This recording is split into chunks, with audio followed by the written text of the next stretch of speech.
They see a little window, a picture on a screen, a moment here, a moment there, and think they know what it means. But a life is more than moments, more than anything they see. So if you really want to know me, this is me.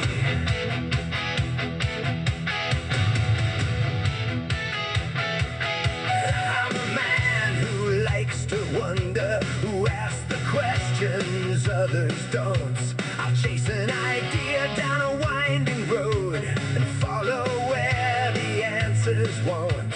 I like to laugh, I like to create, I like to turn a thought into a song. Sometimes I may be right or wrong, but I've been thinking all along. I don't need a crowd to tell me what my imagination means. I make a little piece of life and leave it where the world can see. This is me. This is who I am. Not the story that you wrote or the picture in your head. This is me, just as I came to be, with 1,000 different thoughts and 1,000 dreams in me. I don't need to be your hero, I don't need to be your enemy. You don't have to understand me, but this is me. I've got memories in my music, little pieces of the years. Some are filled with laughter, some are carried through the tears. And when I'm old and looking backward at the things I chose to do, I won't care what strangers called me, I'll remember that they were true. Every song becomes a photograph, every word becomes a frame. Not because the world was watching, but because I knew my name. This is me. This is who I am. Not the story that you wrote or the picture in your head. This is me, just as I came to be, with 1,000 different thoughts and 1,000 dreams in me. I don't need to be your hero, I don't need to be your enemy. You don't have to understand me, but this is me. You can question what I say, you can challenge what I believe, you can tell me that I'm wrong, and that's alright with me. But don't confuse your judgment with the truth of who I am. You saw a moment through a window, you never saw the whole man.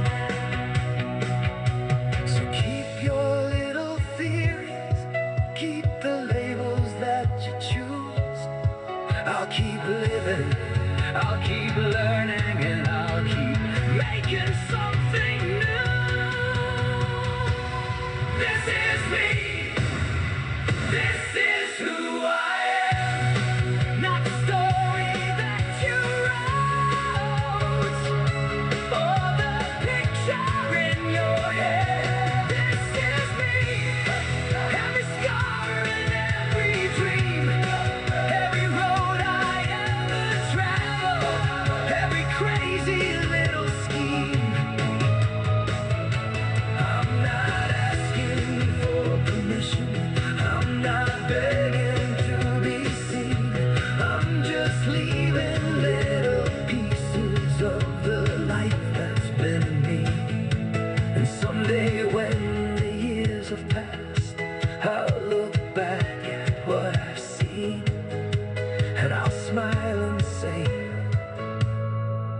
is me. I did it my way. And if you ask me who I am, I won't need a screen to tell you. I won't need a stranger's judgment. I won't need a name you gave me. I'll simply say, this is me. I did it my way.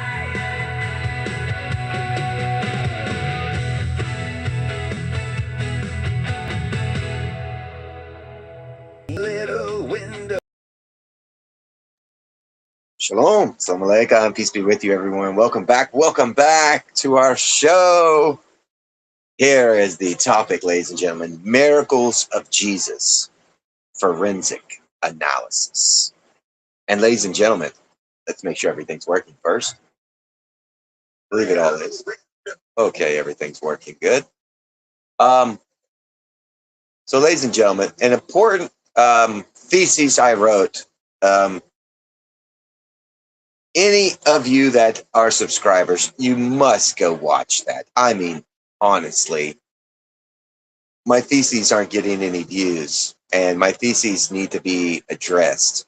At least watch so you can understand more about what I believe in, at least. I mean, if you're going to subscribe or follow somebody, don't you want to know what that person actually does believe in, right?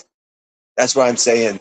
A lot of people on YouTube, you're going around following different people and subscribing to their channel, and you really don't even know what they believe in, especially when it comes to religion or theology. And if they're in a doctrine that's part of a religion to begin with, it's corrupted right away. So you're actually just following corrupted versions of truth, which that's why I always say you need to rise out of those graves, get the fuck out of that shit. But my thesis, the socio-political allegory, that is so critical for you all to understand, because within it, I give you an evidence that was overlooked linguistically, culturally, and socio-politically. That is such a great eye-opening truth that you suddenly, the Bible, the Word of God suddenly comes alive for the first time in your life. Not hocus pocus of what interpretations teach. Rather, it literally becomes a living thing that happens in reality in the socio-structures of different cultures' time periods. So I'm going to go into this.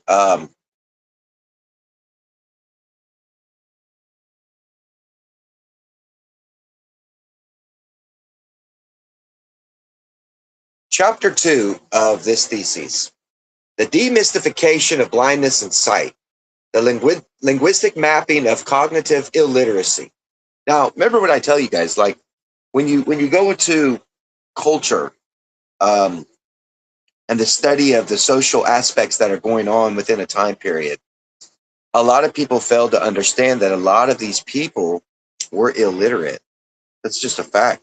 Most of the time, let's go to Jesus' day, right? Let's just go to Yeshua's life, Isa's life in that time period. AD, let's say AD, we'll give it AD 20. All right, let's just AD 20.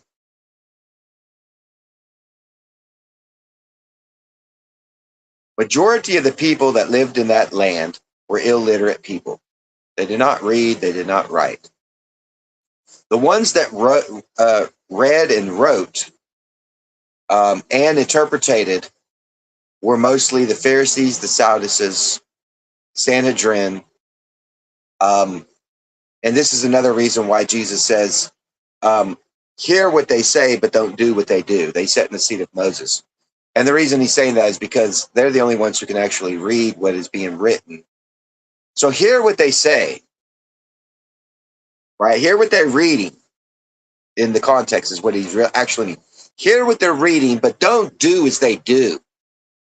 Don't practice what they're practicing. If they are reading something, that's fine. But don't listen to the interpretation. That's critical for people to understand that meaning, that these people sat in the seat of Moses, do everything that they say. Say, meaning that they're reading from the law. It's oral, including the oral traditions, which are also written down. It's not like somebody is standing. So when you get to the oral traditions and then you get to the actual law, people, Christians especially, and I've heard many Christians say this in their debating, and Muslims as well. These things were written down. Oral law was written down too. Jesus is talking about the way that these people are interpreting it. That becomes a function of work. That becomes the doing of something that is read. Don't do what they do. Hear what they read from what is written. But don't follow the way they're interpreting shit. Hear it, understand what it says, get your brain working. Just because you're an illiterate person doesn't mean you're not a wise man, by the way. Illiterate people can be very intelligent in doing things. You understand what I just said? An illiterate person who can't read any words, but you get them to go and rebuild a whole fucking engine.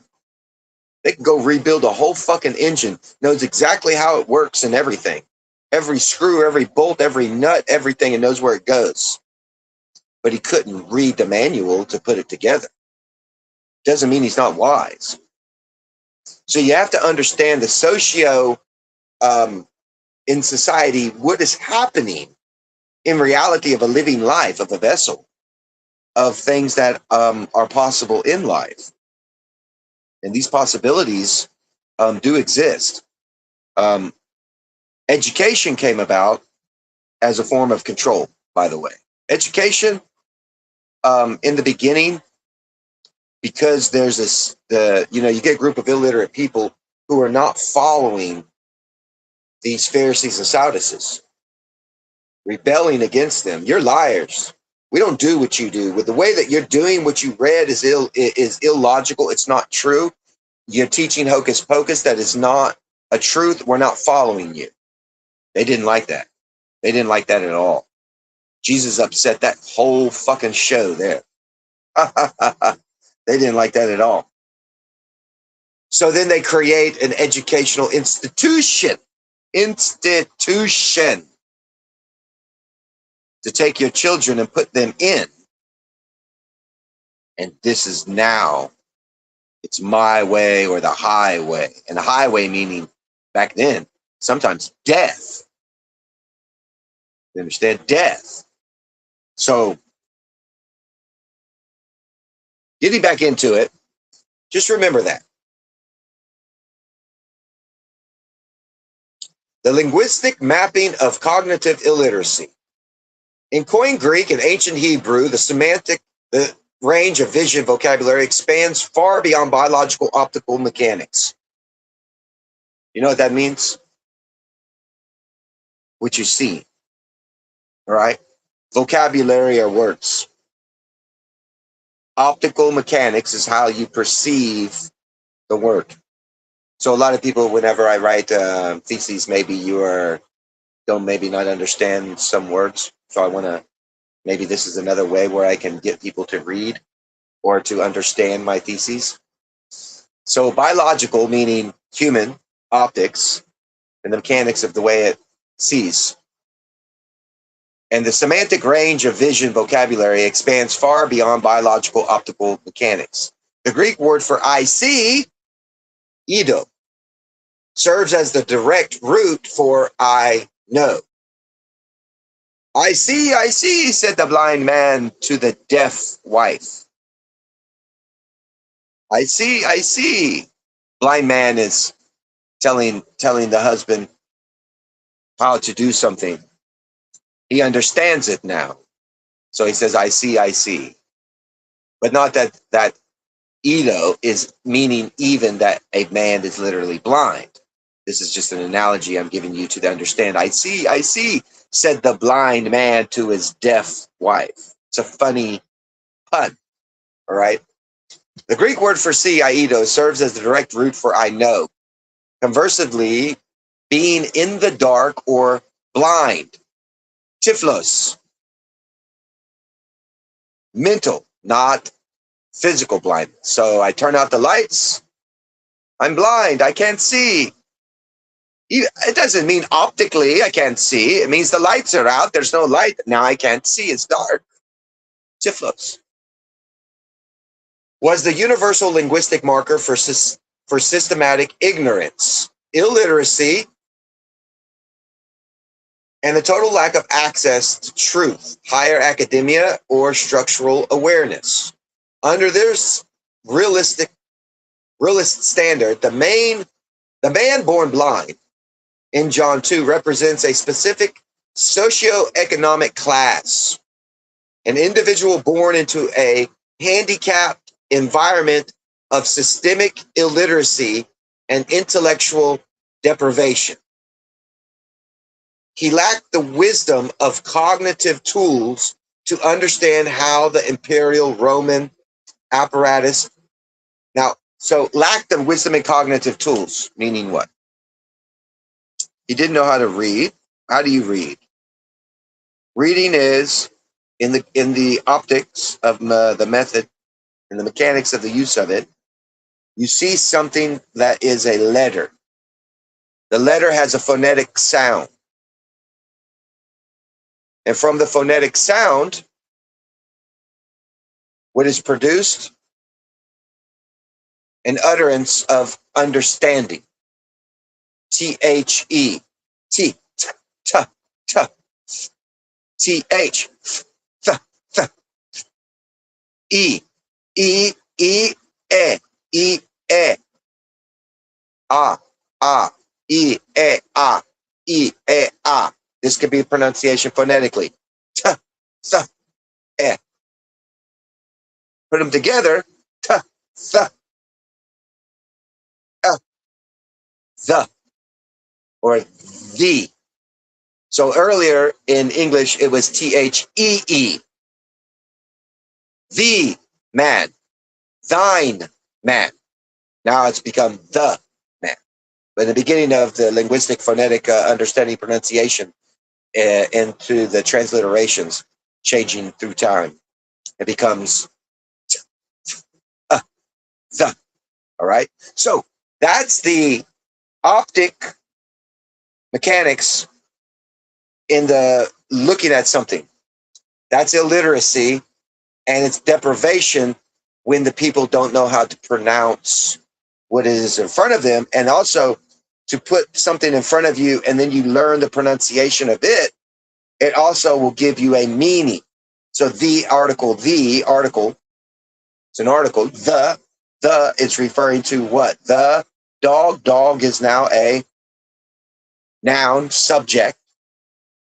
D, g, d, oo. Do we say doog? Og. All right, so you learn this when you're a child. Back in the days, culturally, they didn't have these things to learn these things, right? They were depraved intellectually from it. So he lacked the wisdom and cognitive tools to understand how the imperial Roman apparatus and the co-opted temple elite manipulated the populace. How did they manipulate?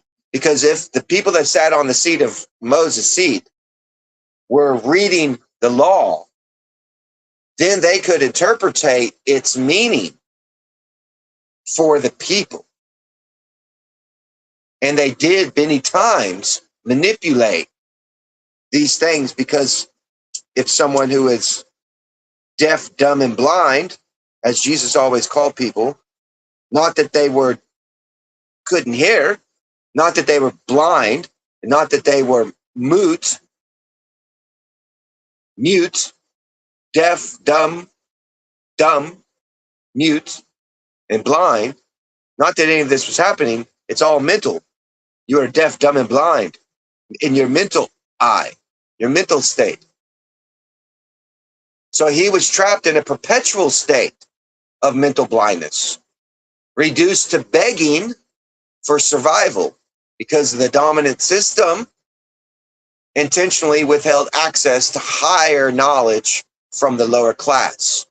You understand that? That happens in today's society.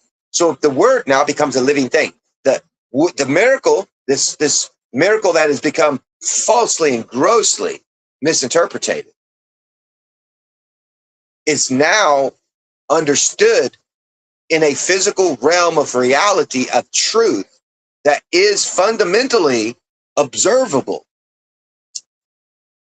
So it's not a lie. So for all you atheist fuck ups, all the fucking retarded that's why I call them retarded fucking atheists. For all you retarded atheists, because you understand, atheists themselves is in a state of this perpetual ignorance because they have been given a false interpretation. And this is anyone. You have a false interpretation, and now you're going to make an argument against it? You complete fucking fool. Because if you don't understand the truth of the interpretation to begin with, to build an argument or a premise to go against it makes you dumber than the dumb interpretation. Because now you're fighting stupidity with your own stupidity when you claim, I don't believe in a God. God don't exist. Why? Why does not God exist?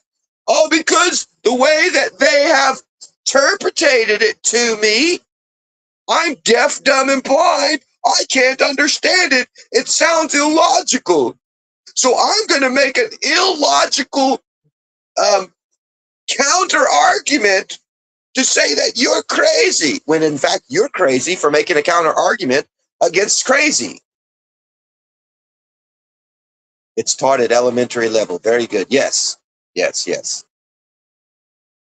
And that means you were born. That's when it says in the miracle that's happening here, the man was born blind. This is a very low in society. Children didn't go to school. We're going to go to school, mommy and daddy. No, they didn't have that stuff. Well, no such thing.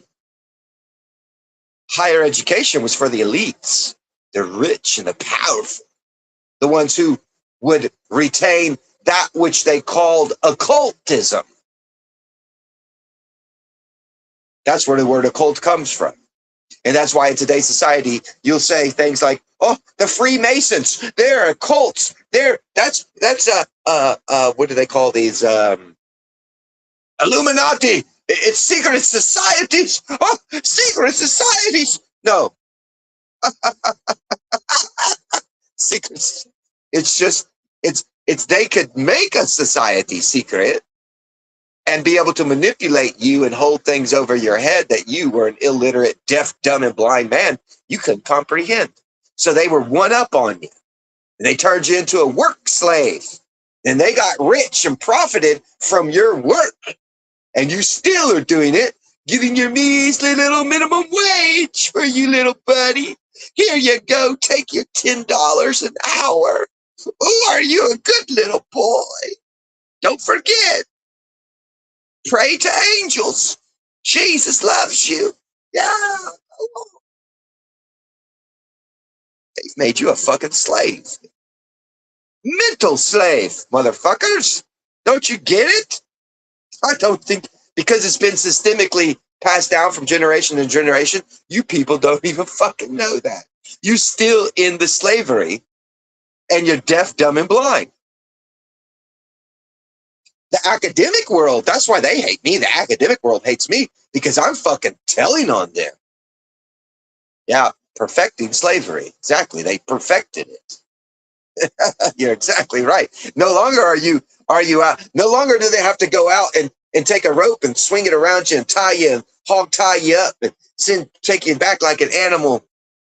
Nah, you just wake up to an alarm clock with fear that if you're late for school, you're going to get detention.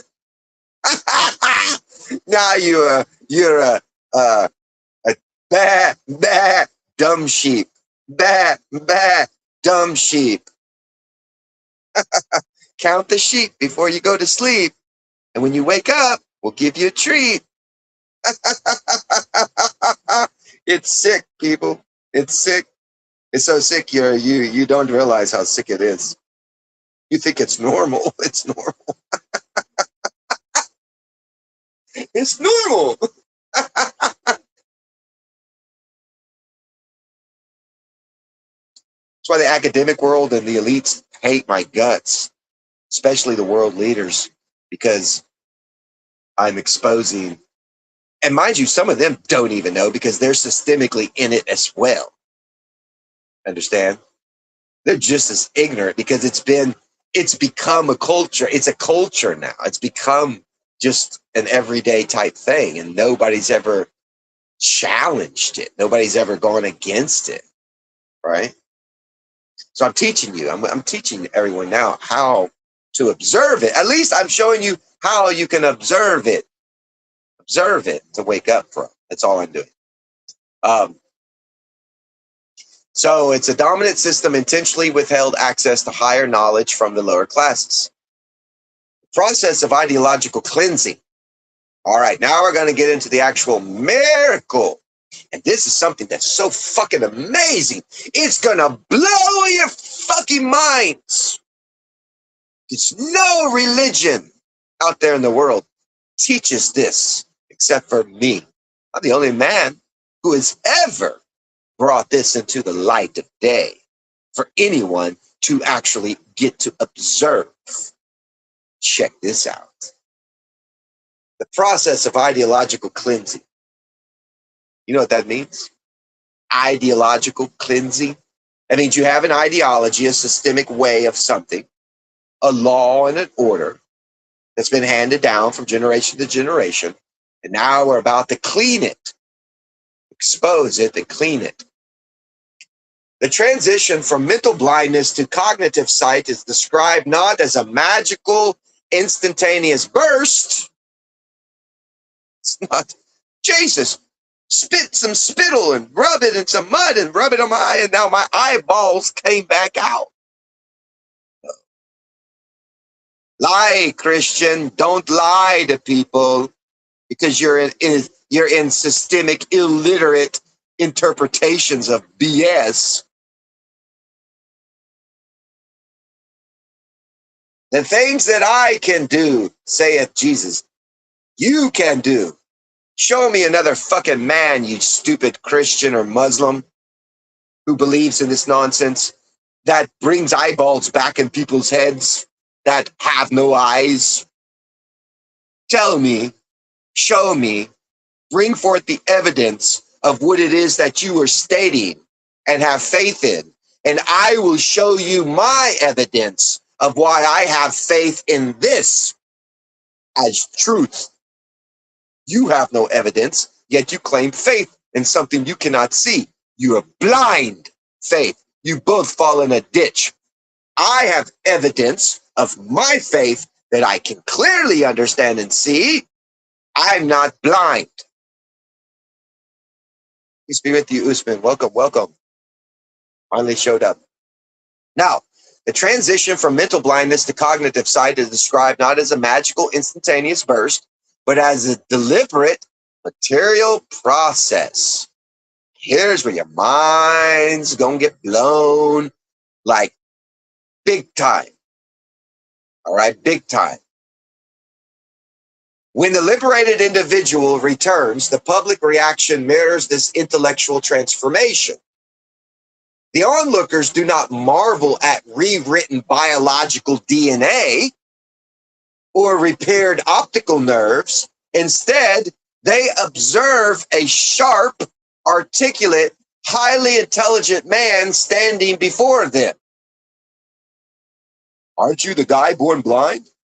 Aren't you that dumb dude?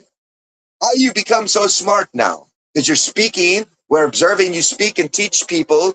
You never were doing that before. And look, now you're even like, you know how to pronounce words and you can read. Hey, wait, I bring you my script. What's this say? Can you tell me? Let me see. Oh, it says the cat ran fast. Oh my gosh, that's what it says that? I never knew that. How did you know that you were born blind? How did you know? Ah. So the onlookers do not marvel at rewritten biological DNA or repaired optical nerves. Instead, they observe sharp, articulate, highly intelligent man standing before them. Their confusion is sociological. You know what that means? Sociological. Why? Listen to what they say. Social is what you do socially. Logic is logic and reason. Sociological. I know sometimes words are big, but sometimes when you break a word down to its basic function, then you can try to understand a big word. So a lot of people like to talk fast, very fast, and then they talk fast and they might say sociological things, and then they might say, can you comprehend the intelligence that I'm speaking of? And it's like, what the fuck did you just say? Slow it down. Social, logical. The logic of social interaction in understanding of it. So they say this, is this not the man who used to sit and beg? Why is this man begging? He's begging because he's illiterate. There's nothing else for him to do. He can't go and work or do something in that manner that requires an intelligence of literacy or a learned skill that requires you to have literacy in certain aspects, or even counting, mathematics, for instance. If you can't know how to count, you're illiterate in the function of that. So he was begging before, but now is not this the man who used to sit and beg? Their shock stems from the fact that an uneducated, systematically marginalized beggar is now out reasoning the highest academic professors of the land. For instance, remember the Pharisees are coming up to him. They're questioning the parents. The parents like, ha, ha, ha, we don't know. Talk to our son. He is a grown man. He's old enough to speak for his own self. But remember, he was dumb. But they're assuming he's a grown man. We don't would be in trouble. It's the Sabbath day. It's Sabbath. Remember, it's Sabbath. There's a law. Who's working on the Sabbath? Huh? Who? Oh, look, where's my sword? Where's my sword? My club. Send the soldiers out to go gather up who's working on the Sabbath. Beat them down. We don't know. He's old enough to speak on his own behalf. See you later, guys. So we're going back home. All right. So they go and they start to question the man. How are you going to question a dumb man? The man's dumb. But no, the man is very fast, sharp in answering their questions. Who is this now? Oh, this man. Their shock stems from the fact that an uneducated, systematically marginalized beggar is now out reasoning the highest academic professors of the land, the Pharisees and Sadducees.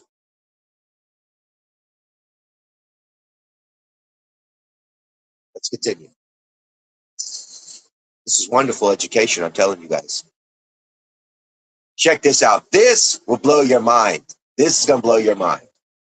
Decoding. This is chapter 3 of my thesis. Decoding the concoction that is spittle. A concoction like a potion. We're going to make a potion or a medicine or a chemical antibiotic.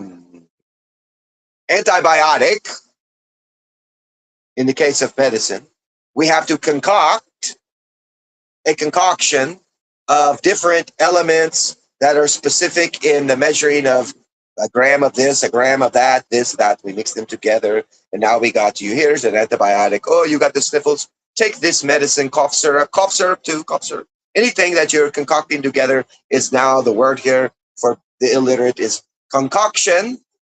And with this Jesus concoction that he has done, he has spittle and mud,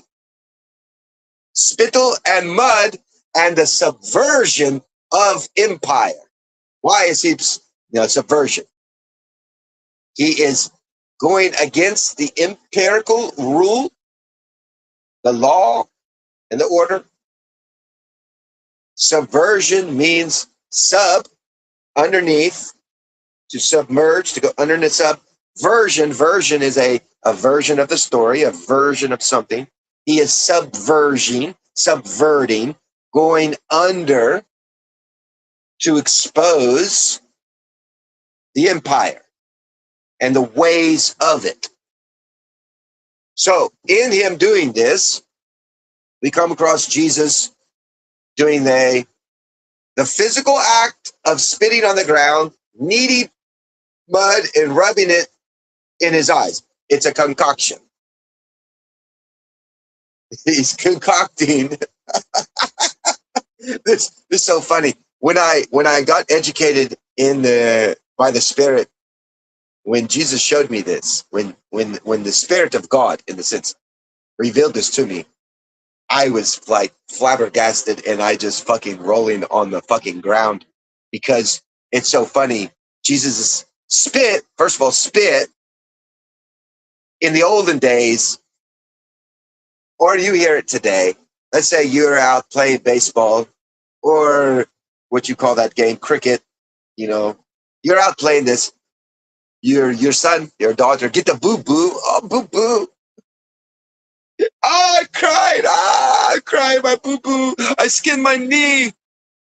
The father yells out, or the mother yells out, get up, don't worry about it. Just spit on it and rub some mud. Rub some dirt on it. That is not the cure. That is not the cure. It's an element, right? It's an element of mocking the child that your life is not in danger. It's okay. Get up.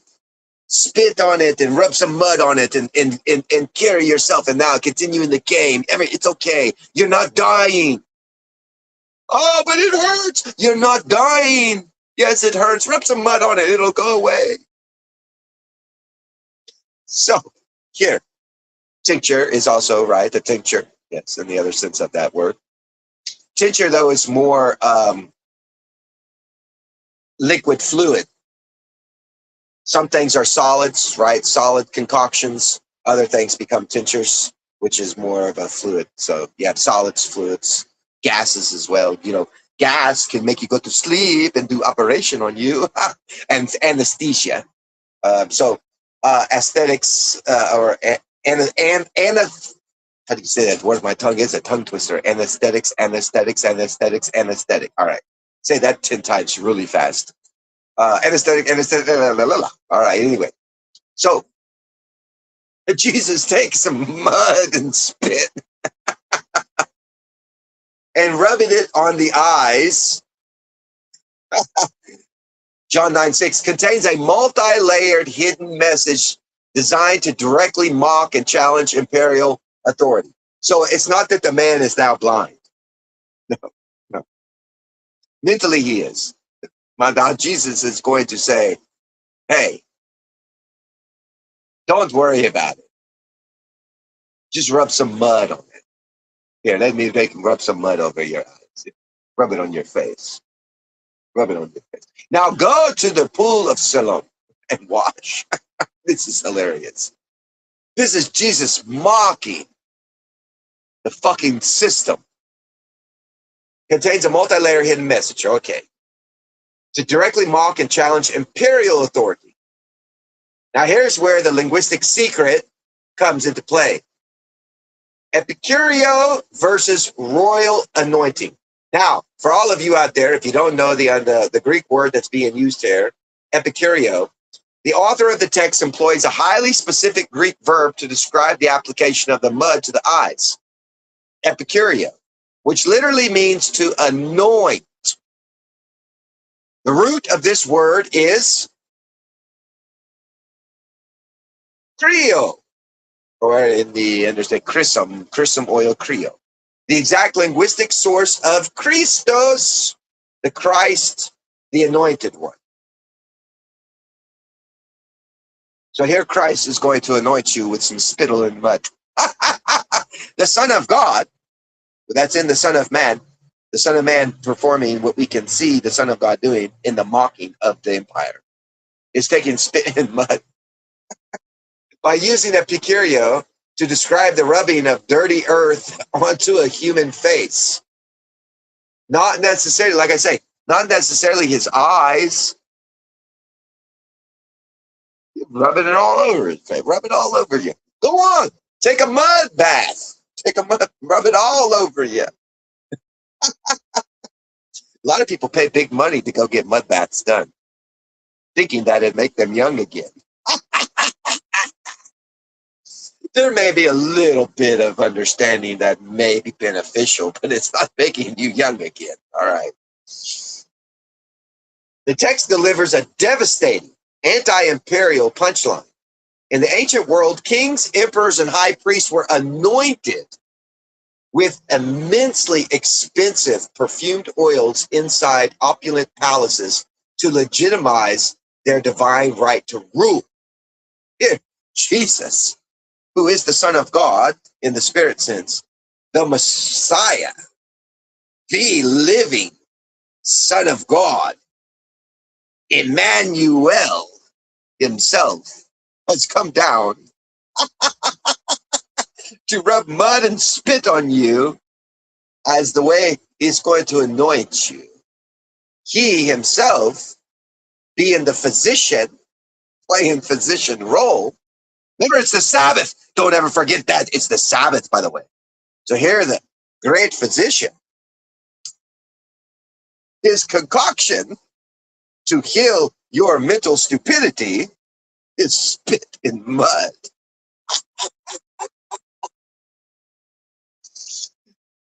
The text delivers a devastating anti-imperial punchline because in those days, the rich and the powerful would anoint themselves immensely expensive perfume oils inside opulent palaces to legitimize their divine right to rule. Jesus aggressively subverts,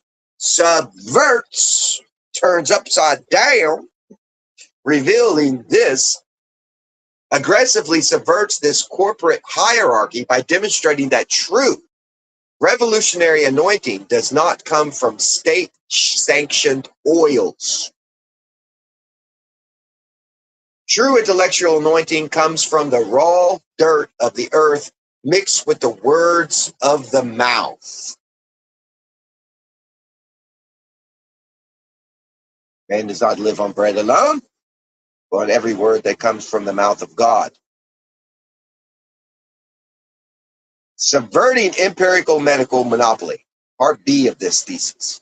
To a first century audience, saliva and earth, this is to a first century. So we got to go back into the structure of society, the socio-political structure that's happening here.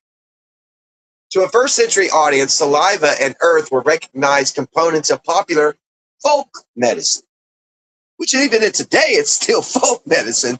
Come on, spit on it and rub some dirt on it. Get back in the game. It's okay. You're not dying.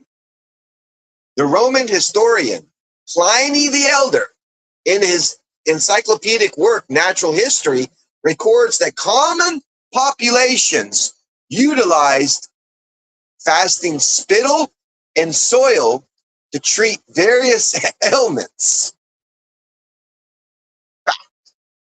Pliny the Elder, in his encyclopedic work of natural history. Now, if you want the citation, I can give you the citation. I can give you all the evidence for this.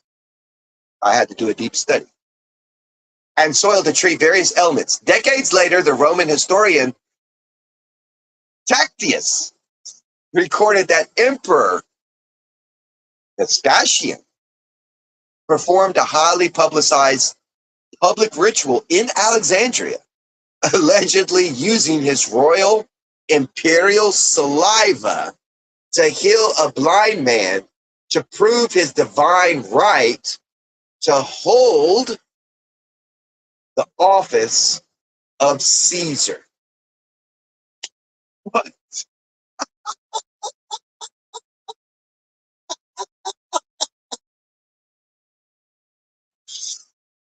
By using spit and mud, Jesus was utilizing the baseline, free and accessible elements.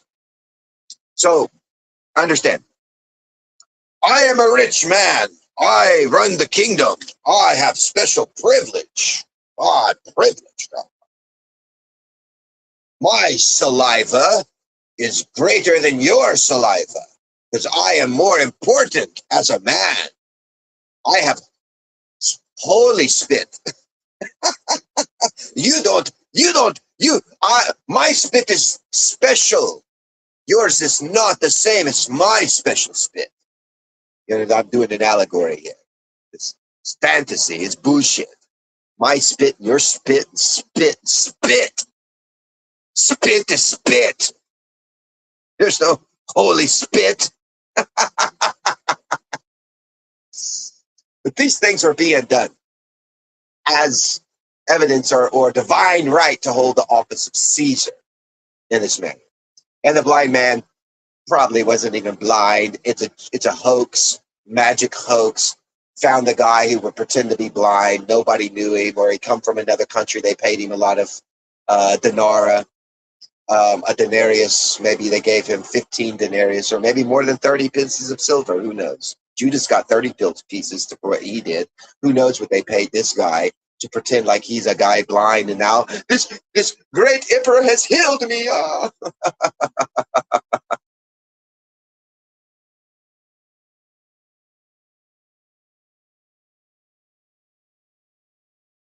Now let's see something here a minute.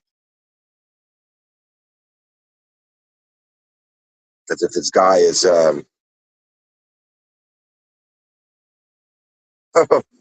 his nose. No, I don't act like that lady. No, big nose. Listen, you have to understand that in a debate, I guess you don't pay attention to my videos. When someone is in a debate, debates can get heated. I wasn't in a debate with that sheikh. That lady is always a wild lady, by the way. Yeah, that guy, Sheikh Mohammed Asadar. I was not in a debate with him. I was asking him his view on presenting something to him. And I was very calm, as you see. I'm very calm. When I get irritated in a debate, mostly it's a debate, I get irritated because the guy's not listening. It's not focused. So I have a right to become irritated in a debate, especially because I'm an intelligent man and I'm trying to have a conversation. And if you're not focused in our conversation, then you're an idiot. To me, I'm viewing you're deaf, dumb, and blind as well. Like, will you please focus? Maybe you need to be silent. So just be silent for a minute and listen to what I say. Just like you right now, you still wrote a comment while I was talking to you. You were not listening, period. And you know you weren't, because you were writing a comment rather than doing it. And I observe these things. I'm very quick-witted in understanding that. That's what ticks me off. Because when somebody wants to address me, I listen for a while until you make a lie. And then the minute you lie or say something not true, I have to say, I have to stop you. Can you clarify what you're saying first? Before we can move forward, I need clarification because you just said something untrue. That's when they get mad. They'll accuse me of interrupting. No, I'm making a point of entry. We have to stop for a minute. I'm not going to allow you to keep moving if you've already lied right now. Now you're already in a fallacy. I cannot continue in the conversation when it has a fallacy. So whatever, you could be who you are and say what you want and be all upset. I don't care. Anyway, back to our conversation. My spit is greater than your spit. By using spit and mud, Jesus was utilizing the baseline free and accessible elements of the earth. It was a direct physical mockery of the imperial elite. The action message was clear. The common people do not require the permission of Caesar, the intervention of Roman state physicians, or the corrupt temple system to gain their sight, meaning to gain understanding. I went to college, I got a degree that makes me better than you.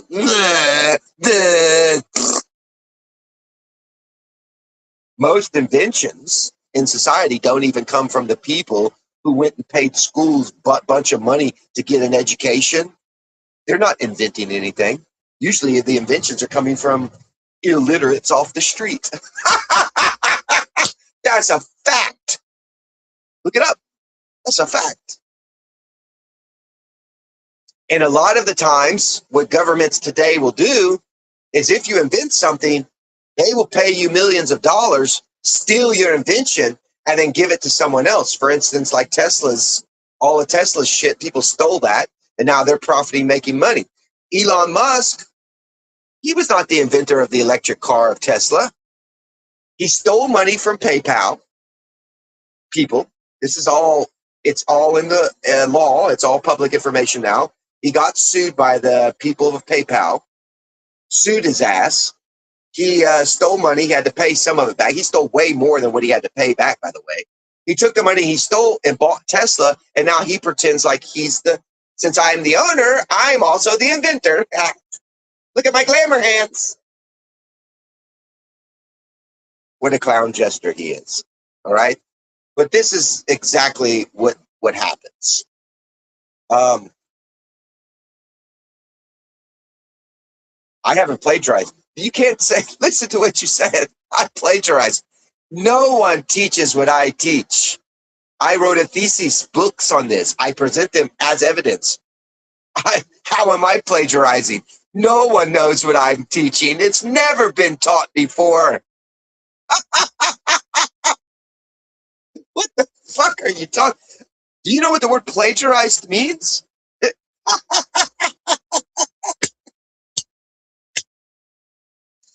Big nose, come on, you are wiser than that. Stop it. Stop being just an irritating ant. Remember, you always talk about ants. Why are you being an ant right now at the picnic? Trying to destroy the food that we eat. Why are you playing the ant? Grow up. So the common people do not require the permission of Caesar, the intervention of Roman state physicians, or the corrupt temple system to gain their sight. The raw elements of nature and knowledge from your own mouth are fully sufficient to cure your systemic blindness or create inventions. I don't need to go to a college. I don't need to go to a school. Many inventions came from the mouth of illiterates back in the day. Fact, people. Wake up.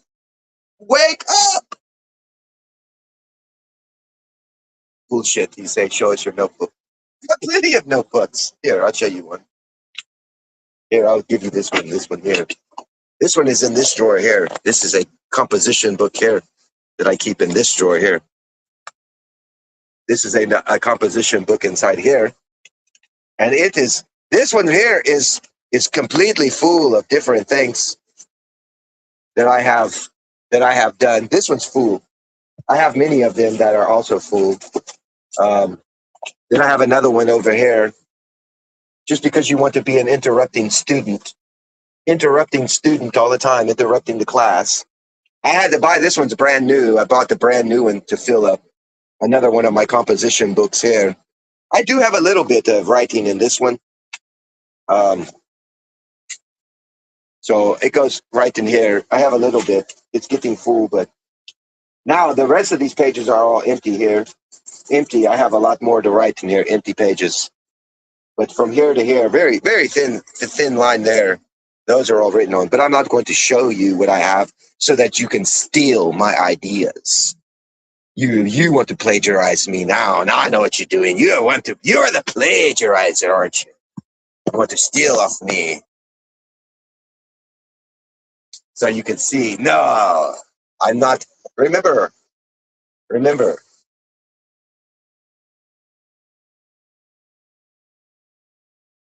I'm a clever man. Very clever. I know you're what you want.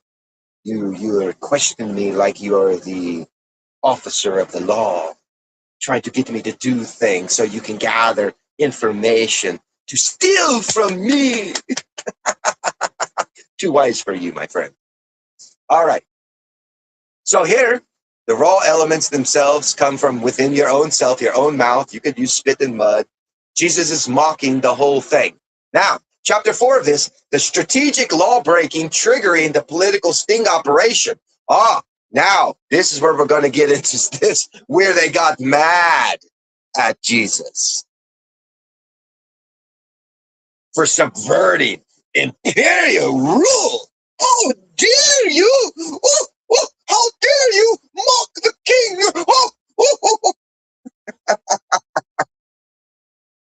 The true socio-political climax of the narrative occurs when the text notes that this action was performed on the Sabbath. This choice of timing reveals that the concoction of mud was a calculated act of what? What? In the courts of law, understand. Let's say, for instance, we have a law of music, because I like music, we'll use music. There's a certain amount of decibel that you're allowed to play in public. And if you do not follow that law, you create something of what? Starts with a C, and you can get charged with this kind of disruption in society. What would they call it? All right, so I'll let you think about that for a minute. So, Sabbath day, Jesus is on the Sabbath. Now, if you're sick on the Sabbath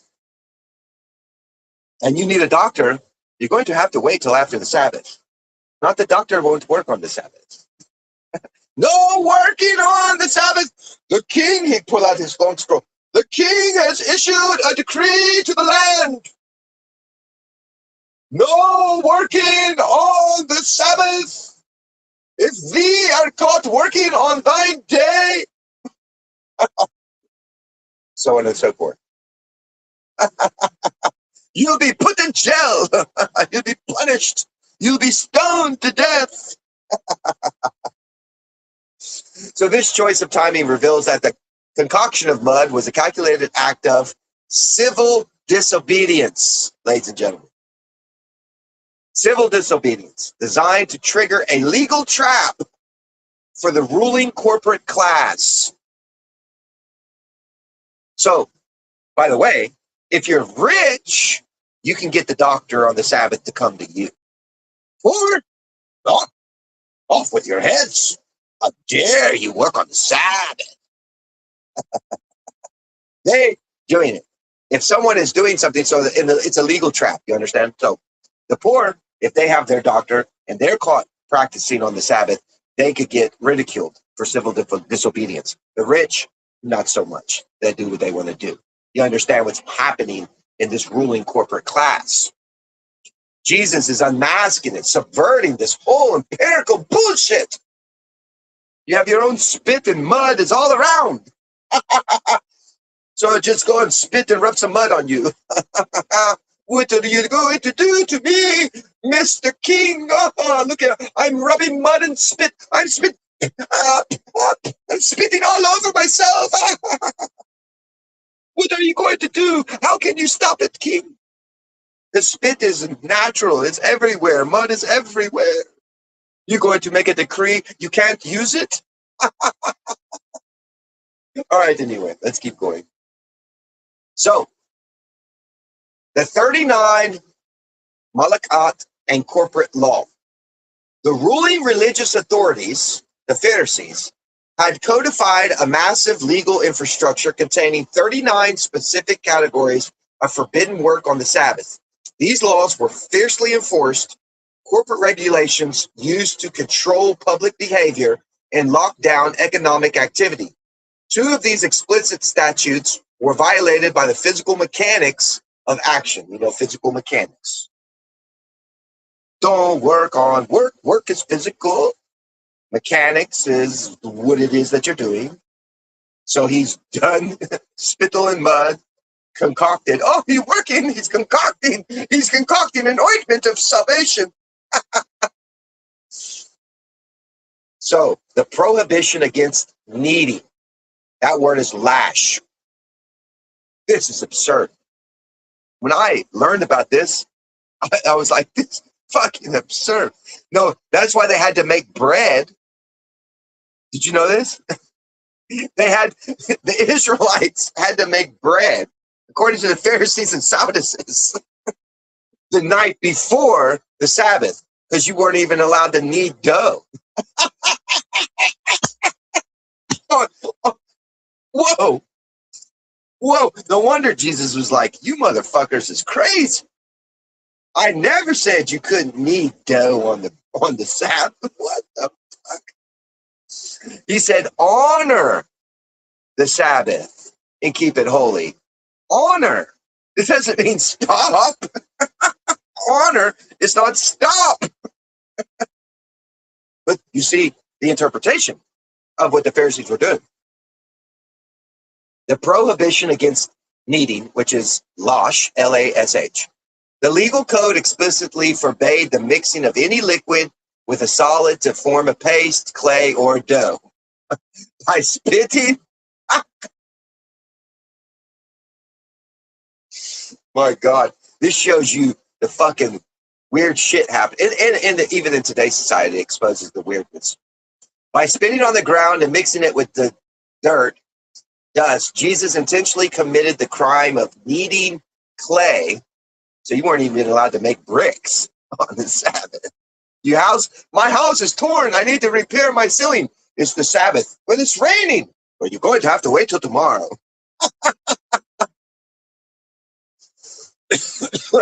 Committed the crime of kneading clay in broad daylight. Broad daylight. That right there is also funny when you look at the timeline of when it is performed. He's doing it not secretly. He's not hiding it in broad daylight. Look, everyone gather around. Are the Roman soldiers watching me knead the dough? Yes, they see you. They see. Here, I'm going to rub some dirt on you. Now go to the pool of Siloam and wash it off.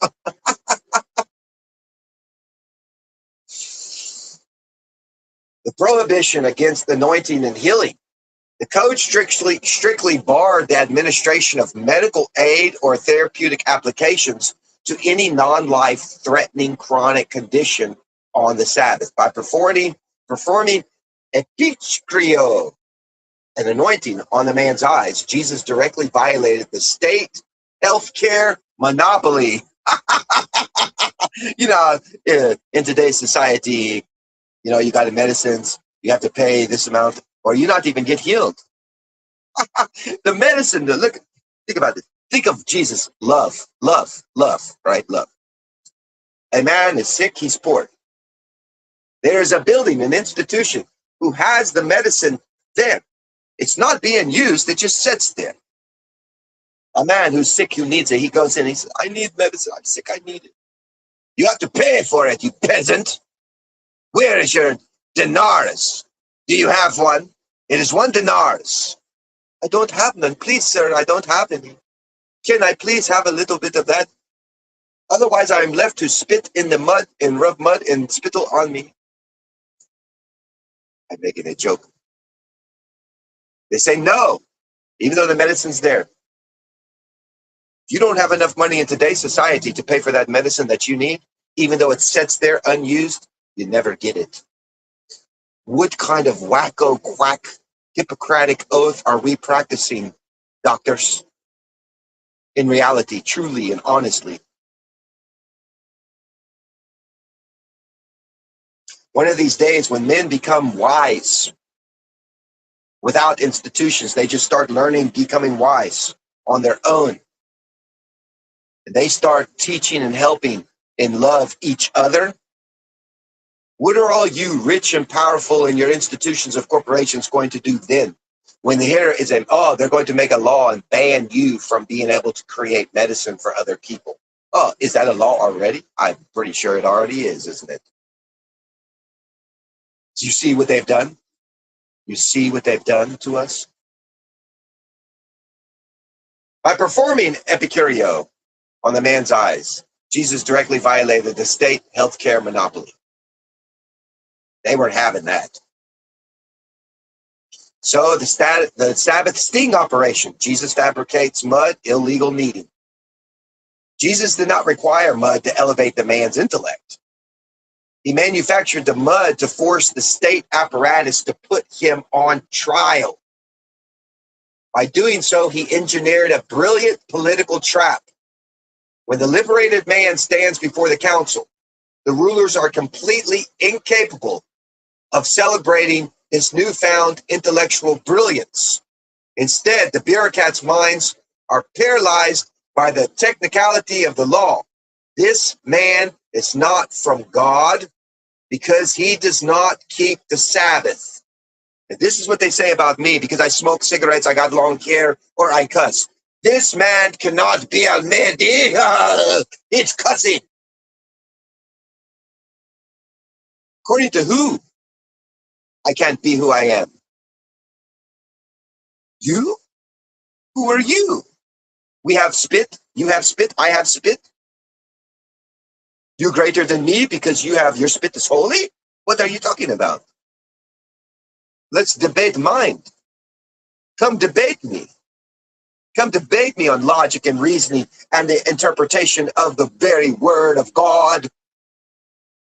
Before you go on and get all crazy in your doctrine of devils that you preach from your podiums. Hallelujah. Hallelujah. And all your crazy antics and your bullshit that you spew out of your serpent-filled vomit mouths. They cannot defeat me interpretation because mine is actually linguistically sound and it's truth. So instead, they have to gnash and grind their teeth at me. Call me names, ad hominem, and here even in my thing become trolls to write in the comments like they're keyboard gangsters, just like I wrote that song. They don't know me. They never ate with me. They never walked with me. They never talked with me. They've watched one little clip of me on a YouTube channel, and now they're going to diagnose me. Man. All right. The act of making mud exposed the absolute corruption of the ruling elite to the public. It proved that the corporate laws of the establishment were not designed to help humanity, but were intentionally weaponized to keep the population paralyzed, dependent, and mentally blind. Same thing in today's society. A poor person cannot afford their medicine. The medicine sits behind the desk, never used, and it's never distributed out to the poor person who actually could benefit from it. They would rather store it and let it rot than give it to you. That's fucked. They themselves are not the ones that create the plants to grow that we use medicine from, by the way. God is the giver of the plants. God is the creator of all the things that we can use to love and help each other with. Yet they have monopolized and capitalized on it to create you as a servant, to be subservient to them and their imperialistic mind frame of confusion and slavery. Fact. Now in chapter 5, the imperial inversion, why turning allegory into magic serves the state. The conversion of this brilliant political sting operation and educational allegories into supernatural biological magic tricks was a highly deliberate geopolitical strategy later perfected by the Roman imperial church apparatus. They don't want you to know the truth about what was happening, that Jesus was subverting them. If the masses understood these narratives in their original realistic context, that Jesus was a radical political organizer who took systematically oppressed, uneducated, mentally blind, lower-class citizens and weaponized them with logic, literacy, and supreme rhetorical skill to dismantle corporate state laws, it would spark a continuous, unmanageable intellectual revolution against Rome. To neutralize this systematic threat, the empire inverted the vocabulary by shifting the narratives into the realm of supernatural biological absurdities. Moses turned sticks into snakes. We don't want you to know the true interpretation of it. We want you to understand hocus pocus. They successfully pacified the population. The revolutionary mandate of open your eyes, educate yourselves, and break the corporate laws of tyrants was completely replaced by the passive state-friendly doctrine of sit quietly in your physical ignorance, accept your current oppression, and wait for a supernatural miracle to drop out of the sky, or for an angel with wings to come flying down and appear to you and give you education. And the word doesn't even mean that. Angel, Moloch, is a human being already on the earth. That's why I present to you John 3:13. No thing, no one came down save he, Son of God, and even the Son of Man has a prophetic word that became flesh, dwelt among us. A child is born, a son is given. His name shall be Emmanuel. No hocus pocus to that. That's true. It's logic. It's reasonable. The way they've described it in Christianity doctrine is complete fabricated bullshit. Angels came down from heaven. They completely defy the Son of God, Son of Man speech in John 3:13. All right, so now you're waiting for your miracle to take place. When miracles were never supernatural things that happened, ever. None of Jesus' things. For Jesus says, the things that I can do, you will be able to do, and greater things than these. Why? Because he goes to his Father, who will pour out upon us more of those seven spirits. We'll get more counsel. With more counsel comes more knowledge. With more knowledge comes understanding. Then you're wise. Now you got power over the stupidity and ignorance. Just remember to fear the Lord who granted all these things unto us.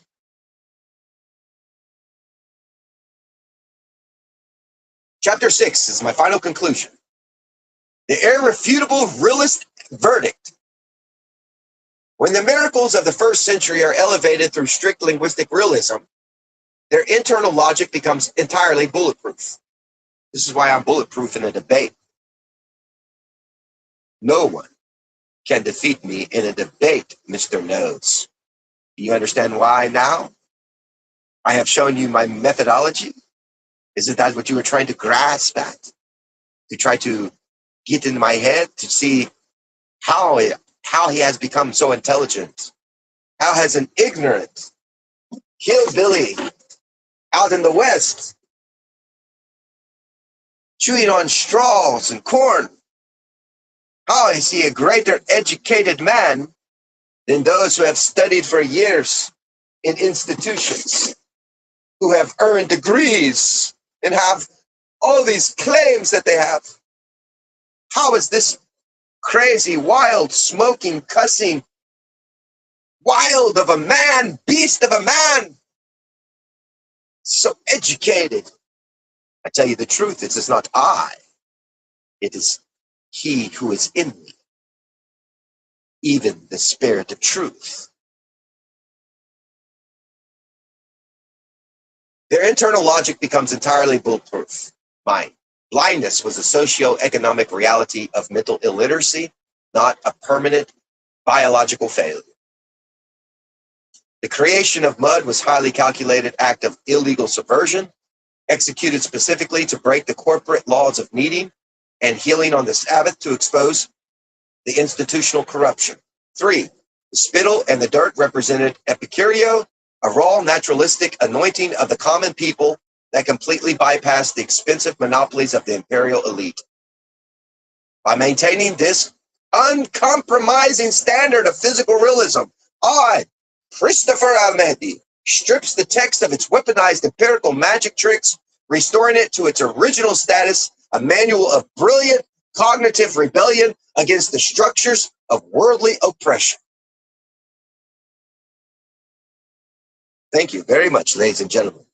I don't need payment from you. I don't need anything from you.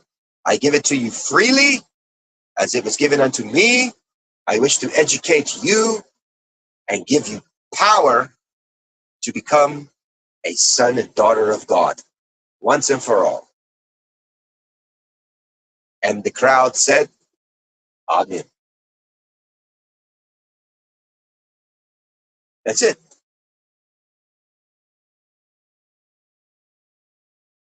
It's my book. I'm reading from my thesis. My thesis is what I'm reading from.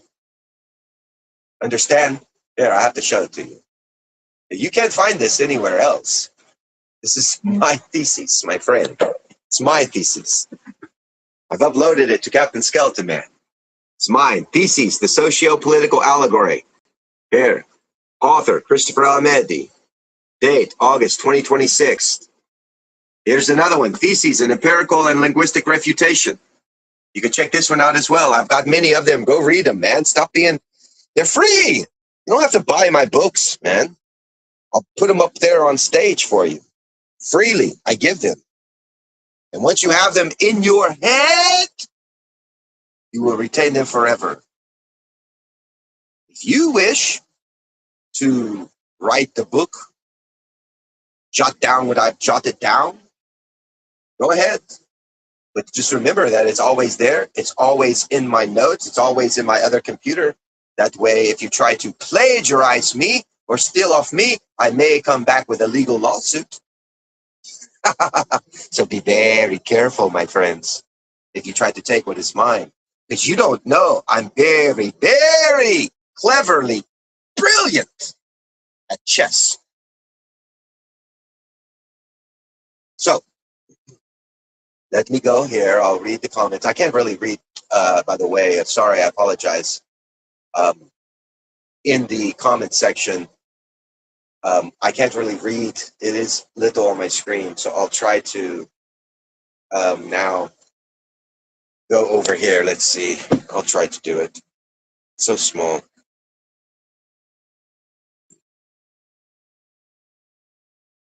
You've watched a lot of Moses. Let me go all the way up to the very beginning.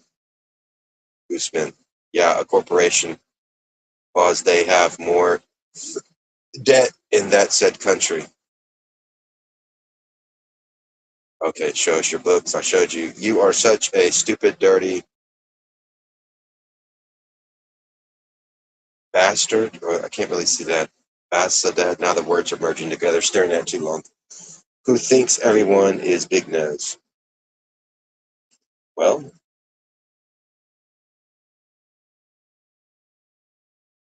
why are you using the same pseudonyms as all the other people? Bullshit. Bring it in front of the... Oh, I already read that. Bullshit. Again, he says bullshit. You bastard. I guess that's what he's calling me. Let me get my big eye. I have to get my big eye, and I'm fucking old, man. Where is my big eye at? Oh, here it is. Get my big eye. Take a look and see what he's saying. He's writing Bastard. Oh, you misspelled it. Are you saying bastard? Bastard is bastard. But I understand what you're saying. You're copying genres. You're not clever. It's in your... I haven't copied nothing. These are from my own thoughts. This is my own thoughts. It's in your mind, fool. Everyone says so. Don't be so jealous. I don't know why you're jealous of my learning. Hundreds of people saying you are mad. It's not one person, hundreds. Who cares? You think I care what people say? We're not... Are we in high school now? Are we in high school? Oh, he called me a name. I'm going to be upset. He called me a bastard. I'm a bastard. Here, let's look. How can we make it to where... Let me hold up something. Perhaps this. That way everyone, maybe, that better for everyone to see. I hold this notebook right here. Hold it like this. Let's see if we can You've watched a lot of. Now I got to get my big eyes. I just wanted to hold this book up real quick. Let's fast forward through it. Here it comes. It's on a delay, so I'll get it here in a minute to read all the comments now. I'll be able to see them all.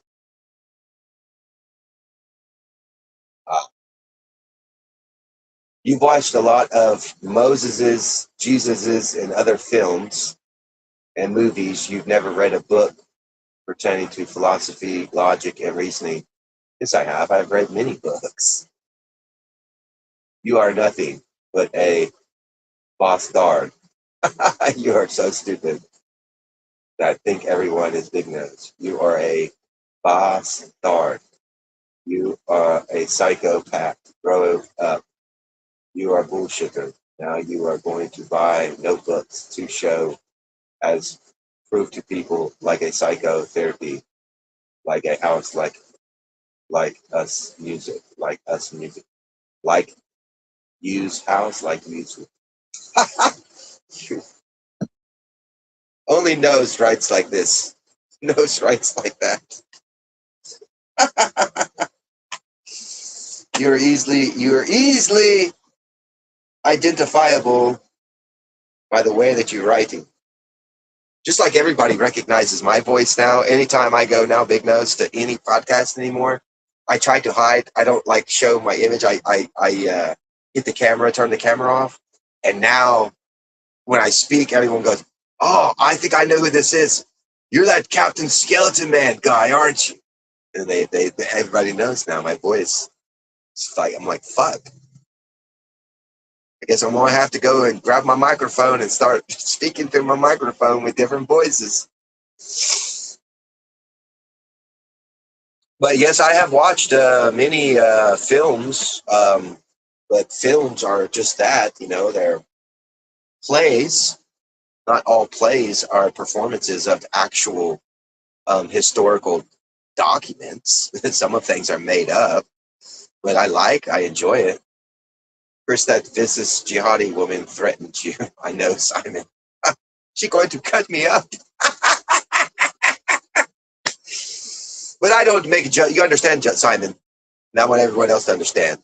I don't make judgments on all people based off one individual. That's one individual. They're accountable for their own sin. Their sin, I don't throw it on every other Muslim in the world. But she's the kind of person that, she's leading. If she's a religious leader or something like that, she's bad. That's bad news. Because what she teaches and says is not true Islam. Yeah, she's a radical. She is. But I had to go to their channel because I had to expose them. You know what I mean? That's who I am. I go to all Christian, Muslim. It don't matter. I got to expose you. Now, I'm not denying that the books are wrong. All the books are right. Like Nose goes around trying to make the claim, well, the book is wrong. Oh, that's no, the book is right. It's the interpretation of men that have made the book a fallacy. Books are good. She was really so. I know. Look. I get a little crazy in a debate. I understand that. Yes, I do. And if someone ad homine's me while I'm in a debate and they ad hominem me, I am very pissed. Because it's like that's never happened. In a real setting of a real debate, if you're truly seeking truth and you're truly making an argument to find a reality of truth, someone who attacks my character or attacks something else of me, it's not an intelligent person. They're not really, seeking truth. Because even me, if I'm wrong, I'm not going to attack you because I'm wrong. I'm going to accept, oh, well, shit, okay. Yeah, let me adjust it a little bit. Okay, I see what you're saying. And I accept that. I've done it many times. But to make me like that woman's that's mental. That woman, jihad. We got jihad. That's a crazy shit. I've got lots of videos like that, by the way. That's just one. I've been doing some stuff. Years ago, I did some stuff that I haven't shown because I was afraid. I didn't want to, get banned or, from what someone else is doing or saying. So I got to go through all of them to find, you know, what I could put up, because I've been threatened in major ways. And I show evidence of it. I don't just talk and say that I've got to hide myself because people are out to get me. Oh, I don't need to do all that neither. But I have actual evidence to say that, yeah, they really said shit to me, but it's fine. I don't threaten people, Nose, in that manner. That's a lie. I don't threaten people. I say things in this manner. So the other day I was at a guy's channel. Very intelligent guy. Super, super nice. I like his stream a lot. He might be, a matter of fact, he might be live right now. Let me check real quick, see if he's live. Because if he's live, I really like to go over there and have conversations with some highly intelligent people there. You know, and I'm not going tonight. Robert, a guy there. I get in it with Robert a lot. But Robert is, I can see Robert is intelligent, but he's not on my level. But he does have some kind of. He's like J-Fu. Remember J-Fu, Simon? He's like Robert's kind of like J-Fu over there at this guy's channel. But it allows me to, work my mind a bit with certain individuals who may be quick-witted. Catch me on the spot. Put Chris on the spot and see how quick he can come up with a clever little comeback. I like that. That challenges me. I like that kind of stuff. I like that jousting. Let me see if my friend here. I see he's on Discord. He was, and he wrote me. People were writing me messages while I was doing my live here.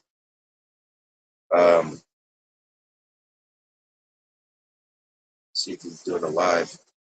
Anything live right now? No live. Last live was with me. Man, he has got fucking damn. I've got this guy views. He's got almost over 1,000 views almost in just one day of his stream. He was starting. He was only getting like 88 views, 28 views, and then I went on his channel, and he's got like this one yesterday, one day ago, 1,000 views. He's made $1. He made $1. You got 1,000 views, make you $5 or $1, depending on what the your monetization is running off of. But I made him $5 so far. I don't make money off this shit. J-Fu, yes. Knows you've seen Rupert. Does Gozy? D Gozy is on Christian King channel. Yeah. I showed you that, right? I showed you that. I caught her over there. She was saying foul things, and I busted her on it. Did you see the comment that she made about Hebrews and so on? I busted her on it. The interpretation linguistically, I caught her, and I busted, and I put it on my show here. But yeah, Dee's been doing that over there. I caught her over there.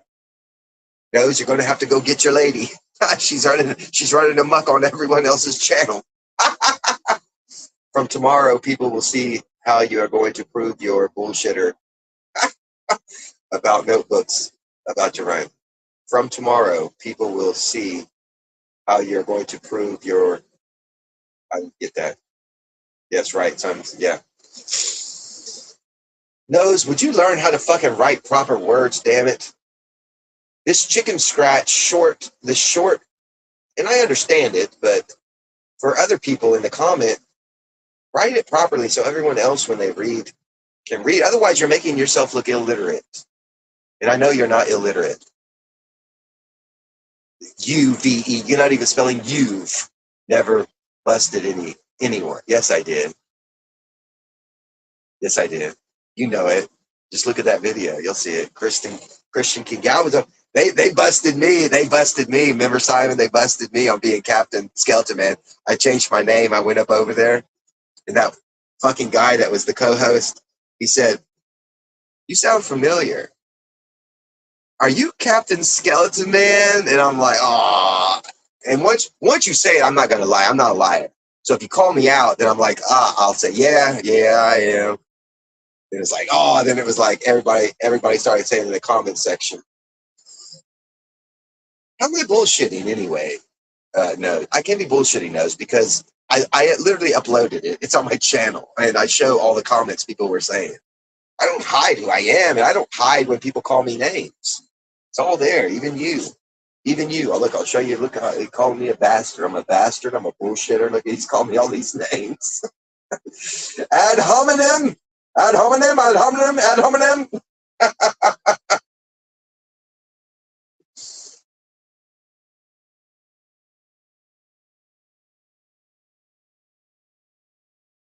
All right. Now, wait. We got to call him out on this because, you know, you don't get by with just calling me a plagiarizer. Yeah, you can't just go around saying that in my comment section now. That's a serious accusation that you've thrown there. That's a serious accusation.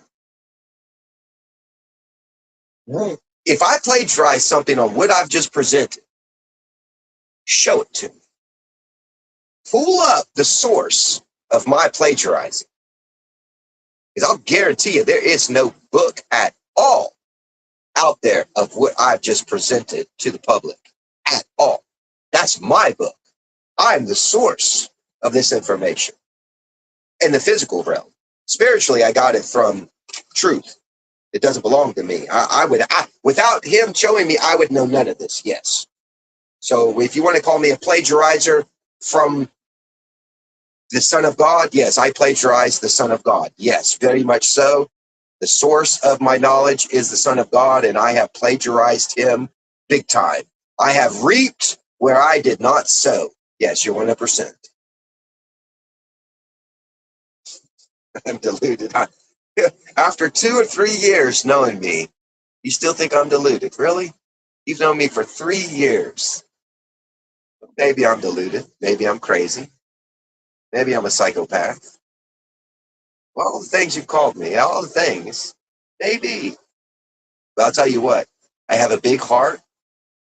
I love God. I seek the truth. I share it with people friendly. If that makes me a crazy fucking man, then I guess I'm a crazy fucking man. Hallelujah. Praise the Lord. I got to add that in. There's Rupert. Welcome, Rupert. Haven't seen you in a while, RT. Welcome, welcome. How's England treating you?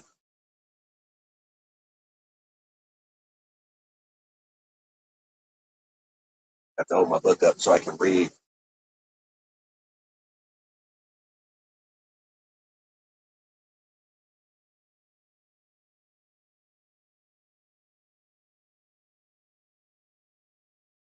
Usman's here as well, everyone. Usman's here. He's just not commenting. He's here.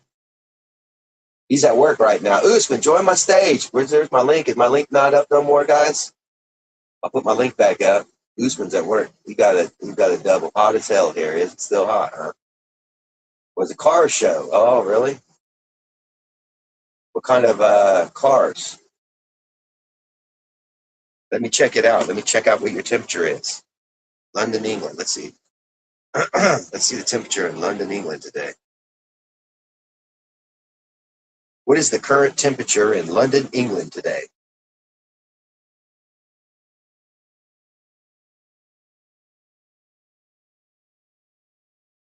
Come on down. 24 degrees Celsius. That's not bad. That's not bad. 70, 78 degrees or 76. That's not bad. That's it. I'd love to have that day here. I'd love that day here. 76 degrees. That'd be nice. You know what I have in my house, Rupert? You say 76 is hot. I'm going to show you something, Rupert. Check this out. I'm going to hide my time here. But there's my temperature here. And that's internally in my home. That's nice for me. I feel good. If I go outside, it's fucking 90 something, 100 degrees outside. So I feel good in this temperature here, but you're saying that that's hot for you, huh? Wow, man. Crop has gone. What do you mean your crops have died? Mine have too. My crops are gone too, man. I've got, you want to see my crop? I got corn. A lot of corn growing. It's getting big. Let's go out there and check it out. Well, let me get my battery. Well, I got 5%. I better wait a little bit. We'll go out there in a bit. I'll show you my crop. The apple farmers are finished. Wow. Lack of rainfall. We haven't had rain since May. Wow. That's yeah. That'll do that. That'll do it. We've had nonstop here. It's been raining like London. I'm telling you. Raining like London. And then after the rain, that sun comes out and then it just bakes you like a fucking lobster in the fucking humidity. Right? We had an entire street of 20 houses with 12 million pound, 3 million pound burned to dust last week. And you guys got to get that shit out faster. Crops will ruin. Apple price has gone up then, I guess. What do you want me to do about it? Want me to turn the heat down? Want me ask my God to turn the heat down on London? See if it'll work? Google Chris, an entire street worth 60 million pounds. All right. An entire street worth 60 to 70 million pounds burned to dust in England. Is that true?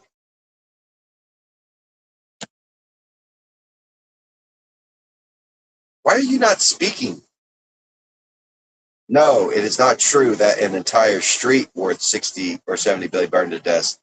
The viral rumor is a classic case of misinformation that likely stems from exaggerated social media videos twisting real news headlines. The real story behind the rumor. The rumor mixes up details from two separate events that happened in London. The Billionaires Row mansion fires.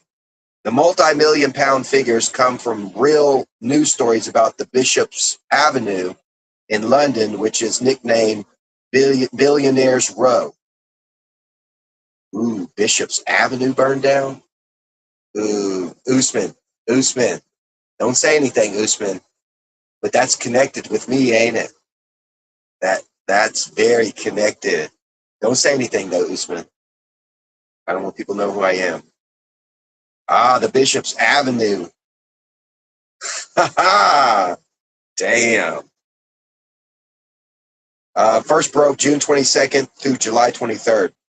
Fires broke out on this street, however, only a single empty derelict mansion was destroyed in each instance, not the whole street. Properties on that specific road are valued up to 65 million, which explains where 60 to 70 million figure comes from. Google Sour fire. Well, let's see. Look up Sour Read my comment, bro. Read my comment above. Hang on.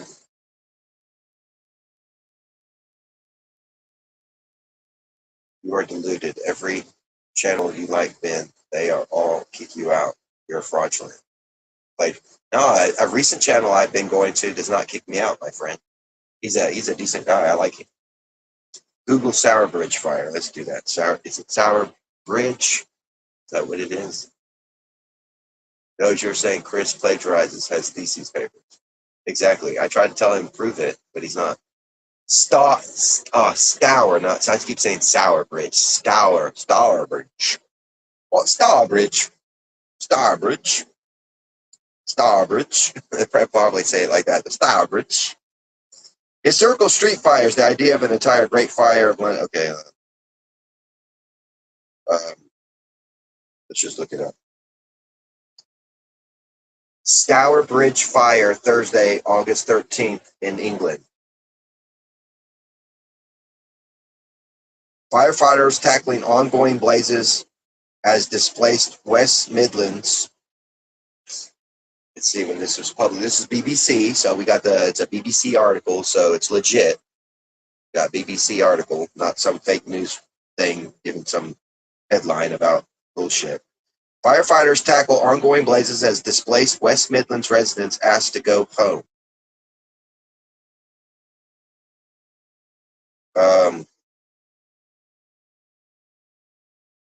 It's open.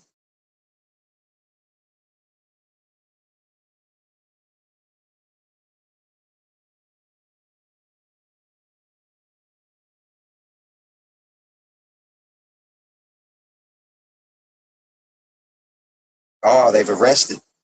Let's see who they arrested. They got people who fled Stourbridge fire start to return home. So they're starting to return home. 4 boys arrested on suspicion of arson as wildfire spreads. Yeah, here we go. Let's get the names of these 4 boys. These dirty little scallywags. These scallywags come into the neighborhood. These damn pirate scallywags burning and raping our citizens. 4 boys arrested. If they're minors, they're not going to name them, are they? Let's see, can we play the video?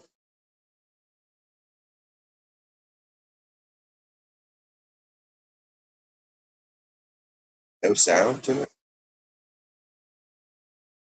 4 14-year-old boys have been arrested on suspicion of arson after a deliberate fire was set on a mountain in South Wales. South Wales police is investigating the fire that was set on the mountain near Pleasant Heights in, what does it say, Porth? The teenagers have since been bailed under investigation. The force added, though these incidents put communities at risk, can impact people. Fucking big eye here. God damn. Threaten wildlife and divert emergency resources away from people who need us. Detective Inspector Steve Jones said in an update on Facebook. They caused 70 million of damage. You need to reboot your channel, Nose, and let us back in. We can collaborate again. Nose made some new songs recently. I've seen he's got some new songs up over there. I listened to some of them.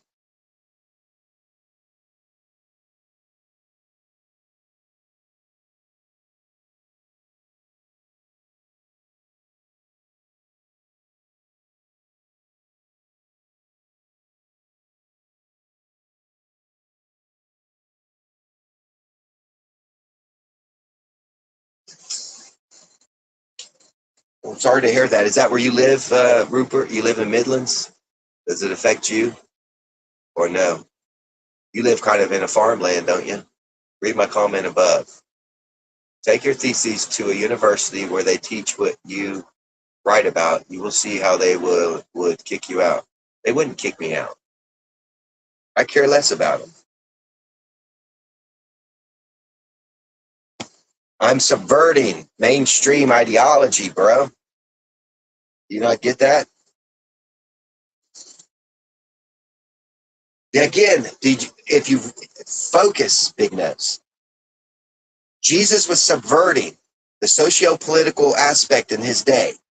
They put him on a cross, right? My thesis is doing the same thing. I'm undermining academic world today. I'm undermining them. All the lies and all the stuff that they have said to us and interpretations of theological eschatology and everything else is bullshit. They can't back it up with facts. I give facts. If they want to have a debate with me, then they can pay me a lot of money. If they want to come to me personally to debate with me, then they're going to pay me a lot of money to do it.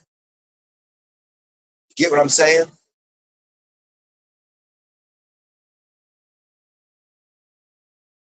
Otherwise, I don't care for them. That's part of the socio-political institutions that have been lying to us for years, man, including yours. Yours has lied to you as well. That's why you're acting in this manner. That's why you can, that's the only way you can prove bullshitter.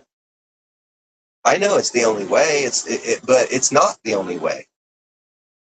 People can prove it's true. I don't need an institution to verify my claims, to be honest.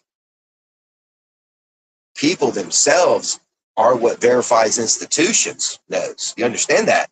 If a group of citizens got together and started saying Cambridge University is a sham, stop sending our kids to it. and everyone in England stopped sending their kids to that Cambridge University, what would happen to the university? The doors would shut, the building would rot, and all the professors would be a worthless bunch of old men sitting in their fucking tenor and not getting paid. People run shit, not institutions. People can overthrow institutions and have institutions' doors shut for good if no donations are made. You know that's true. I enjoy reading them, but would enjoy more if you could narrate them, please. Yes, like I did this one. So you like the way I narrated this one this time? It's better. I know, and I probably will do it. I'll start doing that better because I understand a lot of people might not know big words that I use, so and I also want to educate you on the word and slow it down for you to get you to understand what something means as a classroom. I myself don't even like to use big words in normal subject, but when I present papers, I have to because it's the standard rule. So I want to do it in a manner that's academically presentable to other educated people. However, I would like for instance, if I say socio-political, I would just say how fucking people react of the way the government's fucking run. Instead of saying socio-political, I just give it in its fucking nuance of what is street slang,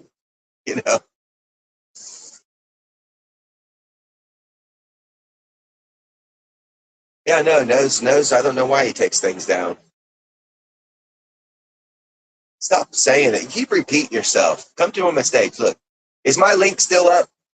Do I still have my link up? No, I'm going to put my link up.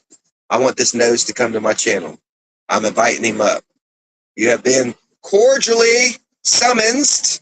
You have been cordially summoned to the High Council of Captain Skeleton Man.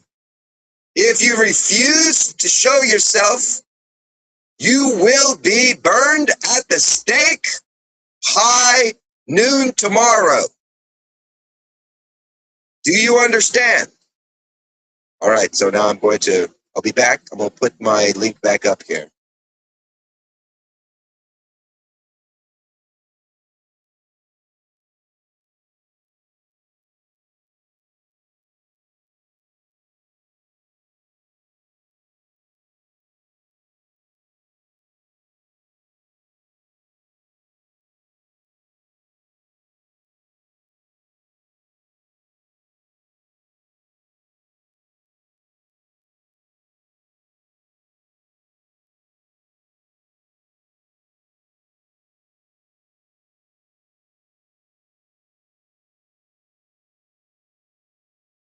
There.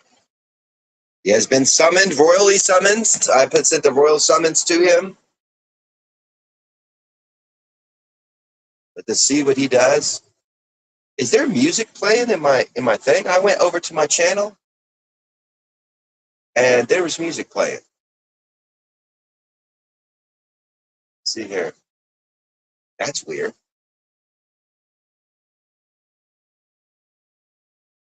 There. No music is playing there. Wow. Do I still have music? Is it playing somewhere here? Check.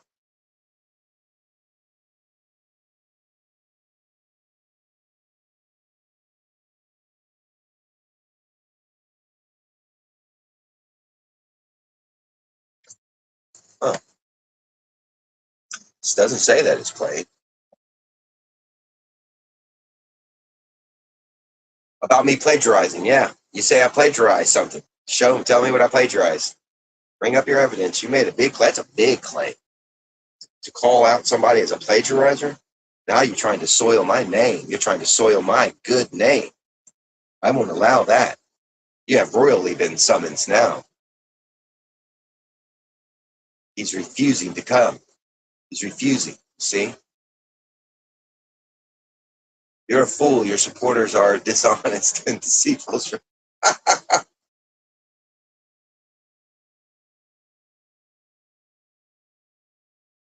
That's a challenge. I'd like to challenge you to John chapter 3, verse 13.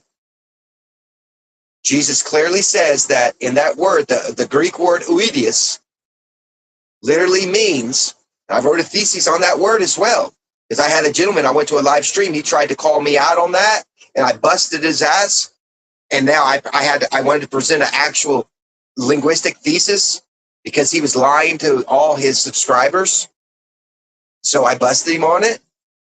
So you explain to me, when Jesus says, no man, no woman, no thing came from heaven except for the Son of God and the Son of Man, how Christians can say angels come from heaven if angels mean what they say it means. How can that come down when the Son of God says no one but him came down, and even the Son of Man? Explain yourselves.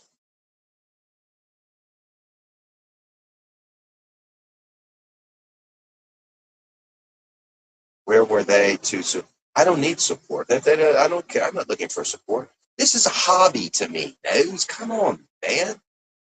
I wrote a song. Check out my song. Mirror Window. Read Mirror. I think you'll like it. You like my Mirror Window song? Yes or no? Answer me, no's. I'll answer you. You can ask me. I've listened to your new songs that you just recently posted. You answer mine. Did you listen to my Mirror Window song? And did you like it? I did it in a very fashionable way. I've never been roasted on any channel. I've never been roasted on any channel. I don't tell people if I'm about to go to somebody's channel. I don't have my people that stand up for me. I stand up for my own self. No, I haven't been kicked out. I mean, I've been on many channels within recent times that I've stayed on for a very long time. I went on Christian King's channel where Gozy was there. I was on that channel for a very long time. Simon says he's solid. He'll verify it. So verify from Simon that you lied. Knows you say people are kicking me out. I didn't get kicked out. I actually left on my own and said goodbye to them, and they asked me to come back. Chris, my sister, is heading to the United States. Oh, really? Oh, headed to St. Louis, huh? Should be pretty close to where I'm at then. Should be in Missouri. St. Louis, Missouri. The show me state. Show me what? Show me state.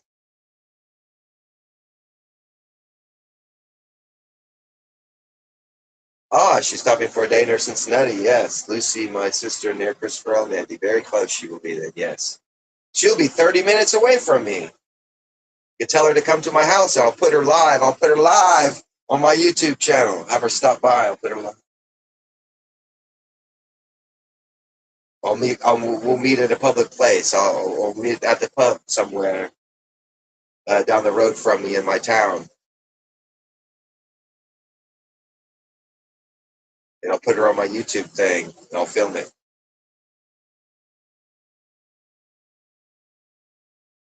September, mid-September, okay. My birthday. It'll be my birthday, Rupert, my birthday.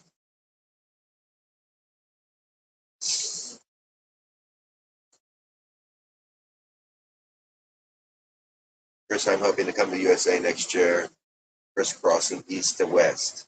Oh, really?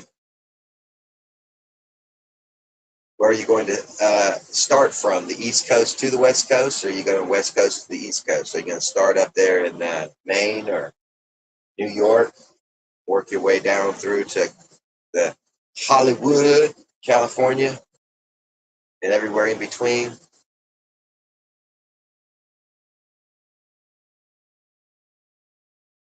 She has watched up. I got cameras up. I got cameras outside my home, Rupert. She's better not be coming here and trying to find where I'm at, spying on outside my house. There is a bed and breakfast. Now, you can tell her this, where I live across the street from me or across the alley, that house, it's really nice, too. Now, it's expensive. I don't know if she's a rich lady, but it's expensive to stay in, but it's super nice. It's a bed and breakfast to stay in rather than at a motel.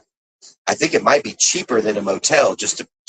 And I think a motel is a small. There you got a whole freaking 3-story house, 3 stories, and a basement, full basement where the laundry's at and stuff. Um, like a little castle, little mini castle she can go stay in. Hollywood, Disneyland, Las Vegas, and the Grand Canyon and the Statue of Liberty. Yeah, that sounds like...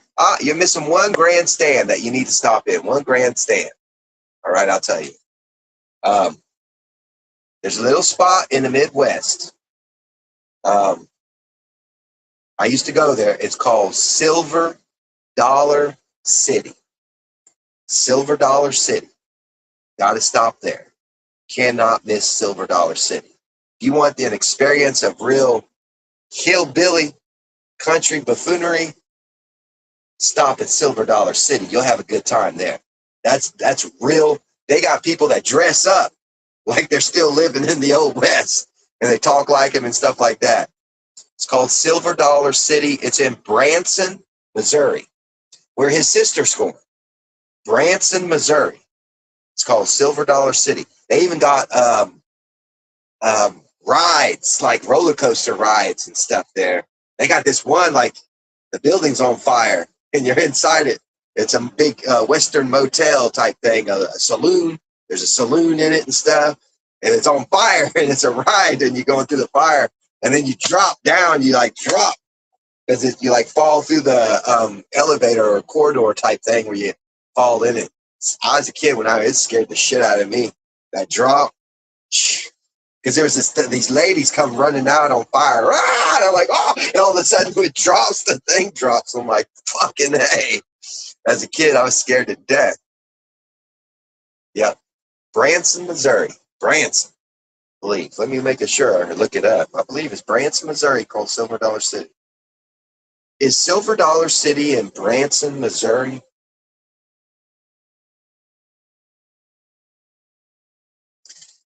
Yes, Silver Dollar City is located in Branson, Missouri. It is an 1880s themed amusement park situated at 399 Silver Dollar City Parkway, roughly 4 miles from the main drag in Branson.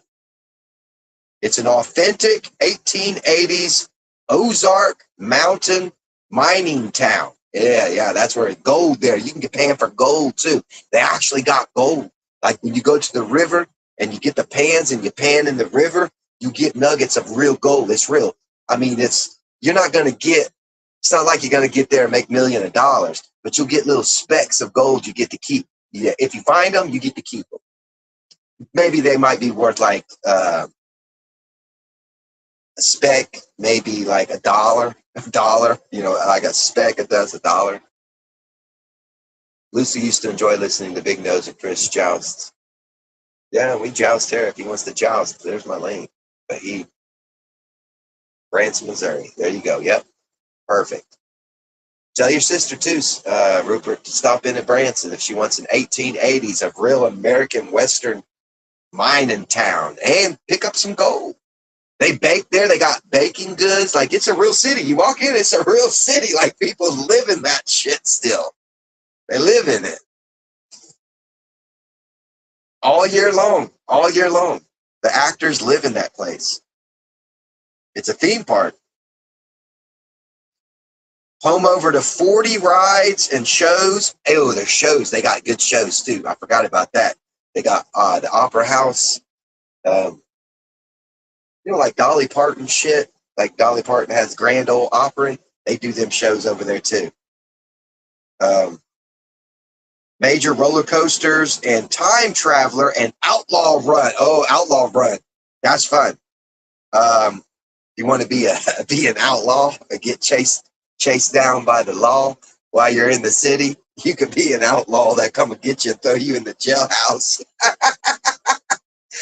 It's like a real life. Like, you get to be a part of the city. You become a part. I mean, if you want. Now, that, like, there's special things, like different purchases to get involved in. But we were having a Sunday roast with my friends and family, and we had Chris and Big Nose debate on the middle of the lunch table. No joke. Really? Well, I'm glad that we entertained your dinner that day. I hope there wasn't too much throwing up in disgust. And would you like to know about ticket prices? Now, you do have to buy ticket prices. So let me check real quick here.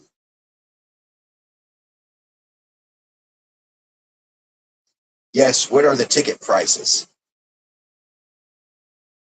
Let's see what they say about ticket prices.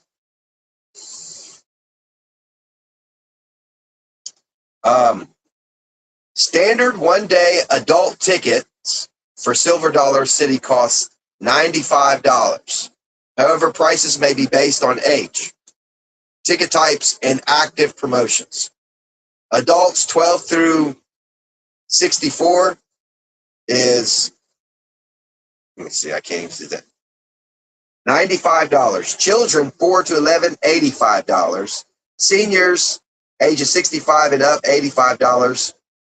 2-day pass, you can get a 2-day pass for $115 for adults, $105 for children.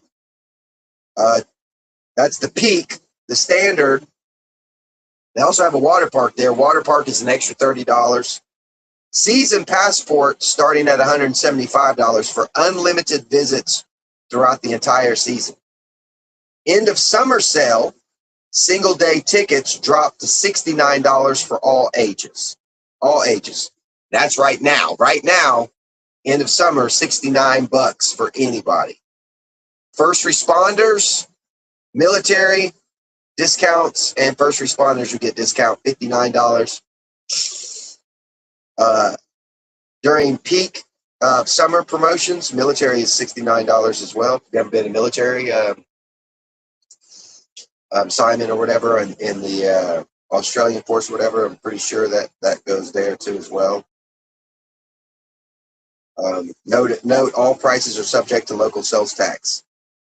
But yeah, look it up. Look up Silver Dollar City, the rides or any of the things that are available to do there, and check it out. They also have motels, hotels there. Even I believe even we stayed in the place. Like we weren't even out. We were in the damn town. We stayed at the inn. They have an inn there with the saloon. I don't know if they still do that. I mean, but last time I was a kid when I went, right? But I remember we were there. They have it all. Like it was an experience of a lifetime. I was so happy as a kid going there. I had guns, cap guns, silver cap guns. I have my Lone Ranger. I had a Lone Ranger mask and Lone Ranger outfit and shit. I was running all around the place.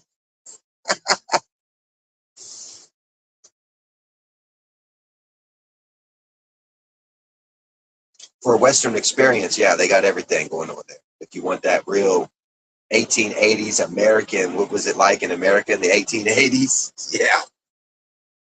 Fucking crazy shit. But it is expensive. Like, yeah, I mean, $95 for one day, just for one person. I'd go there early in the morning, get all day long, get my money's worth. Don't go in the middle of the afternoon.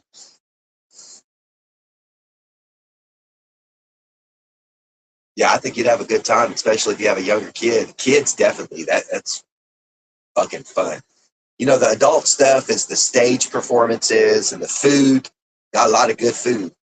That was mainly what my parents and shit were into. But the kids shit, they had a lot of kids shit. I love panning for the gold. That was fun.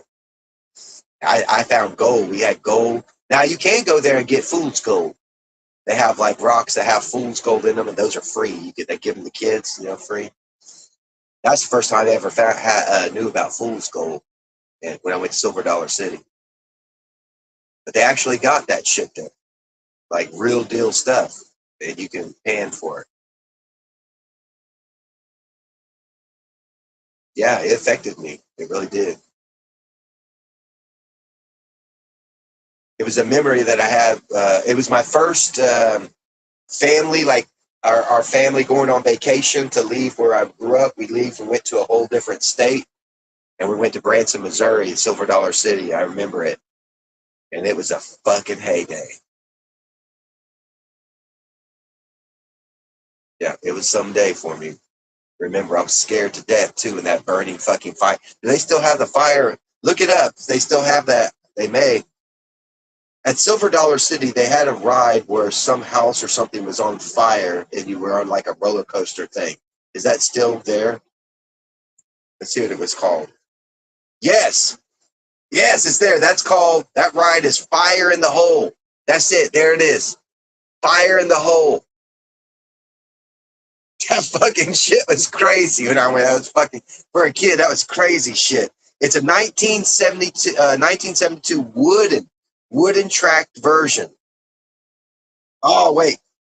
But the original closed. So, it closed on December 23rd. A brand new, modern, reimagined version of the Fire in the Hole opened in March 2020. So the new one opened. The old one, the one I was on, is gone. But they opened the new, modern one. 2024 is when they built it, it says. It's called Fire in the Hole. That fucking shit scared me. Whole fucking place is on fire, too. Original was built in 1972. It was a classic, quirky indoor dark ride coaster. They were trying to scare you. Dark ride coaster.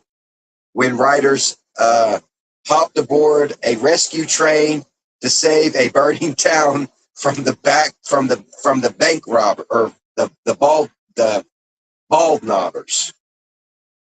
I think when I was there, it was maybe I'm confusing it. They did have bank robberies going on. While you're in the city, a bank robbery will happen. In the town, we'll get a bank robbery, and you'll see the robbers stealing from the town's bank. And then because it's all active, everything's active. It's all like you're in a movie. And sometimes a bank robbery will happen, and you'll get the bankers will see the sheriff chase them down and shit. The bank robbers running with their masks on throughout the city, shooting a cap gun in the air and stuff. It's fucking wild. But the new version, like I said, they got a new version. I can't tell you what that's about. If it's a scary.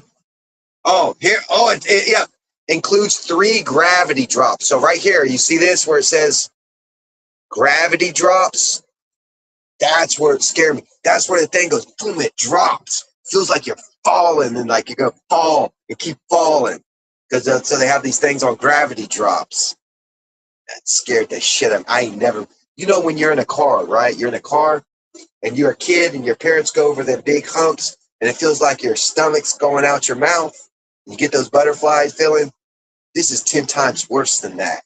The gravity drop thing, 10 times worse than that feeling. It feels like you're going to die. Chris, you can stream from Silver City. I have you have unfinished business there. I'd go again. Yeah, it's fun. But it's expensive. And I don't drive, so I don't have no way to go there. If I drove, maybe I'd drive there myself. I have money to go, but I'm an old man. Might not be so fun for me anymore. And I don't want to scare myself into a heart attack because it's a new ride I've never been on. So, and I know it says that there's gravity drops in it too, 3 of them. There was only 1 when I went. Now they say they got 3 of them. I'd have a heart attack going in there. Everything on fire. And if they got the ladies running out on fire again, that's a freaky little sight. And everything looks real. It's all fake fire. Everything is real. The way it's designed, fucking scared the shit out of me. I thought I was in a burning house.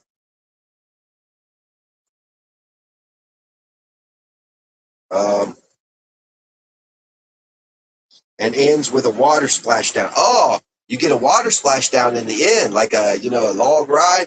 I didn't get a log ride on mine. It didn't have a water splashdown. At the very end, you get that water splashdown. That must mean that you get a ride straight down into a water splashdown. That'd be fun.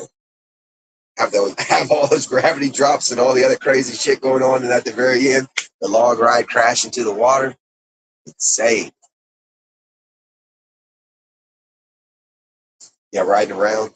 Chris on his Scooty, gravity drop.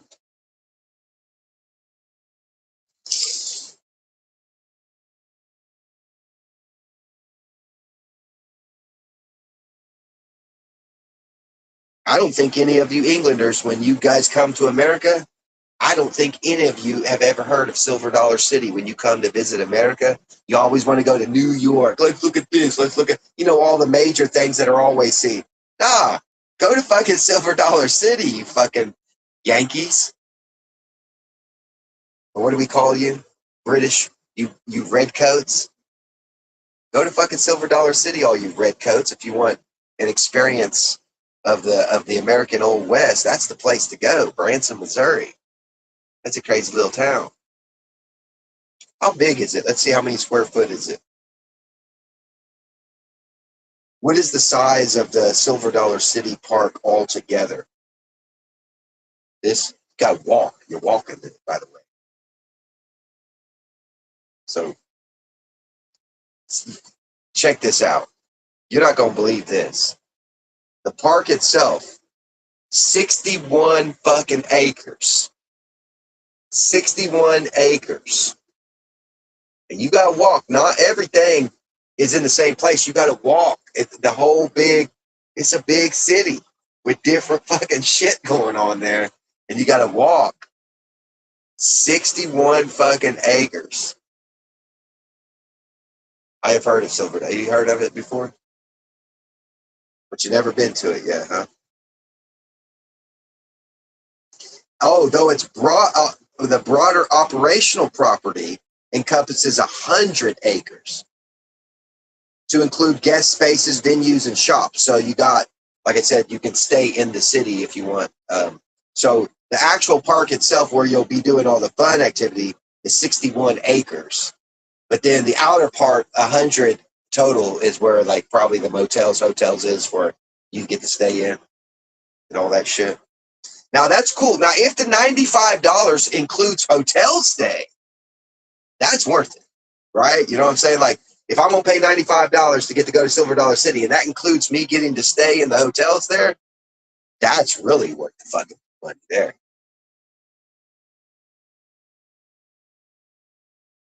Those isn't coming. I put my link up there, and he has denied it. He's called me a bastard, and he's left. I'm a bastard, and he's left. And in reality, I am a bastard. So I don't know my dad. Well, I know who he is now, but yeah, growing up, I was adopted. So you're not lying when you call me a bastard. Even though I did have an adopted father, so I wasn't really a bastard. But yeah, if I would have been raised by my biological mother, we didn't have a father. Yeah, I would have been a bastard. I can't deny it.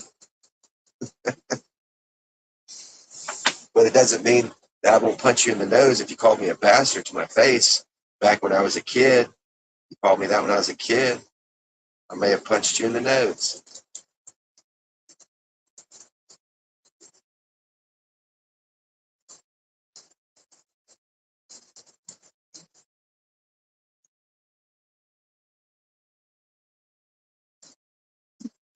Coming to America. What's a plane ticket cost from England to America? Let's see what that's about. Let's check out, see how rich your sister is. What's a plane ticket cost from London, England to New York City?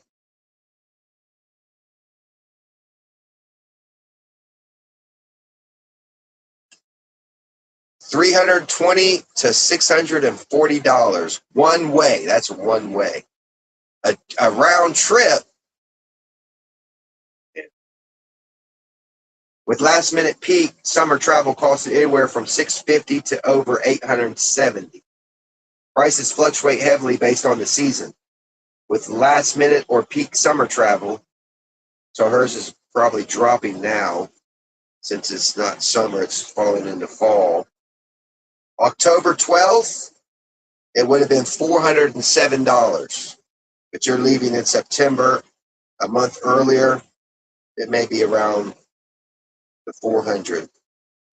If you're flying Norse Atlantic, TAP Air, JetBlue, Norse Atlantic is 361 nonstop, 7 hours, 50 minutes. That's to New York. I don't know if she's going to, if you landed in Missouri. What if I land in Missouri instead of New York?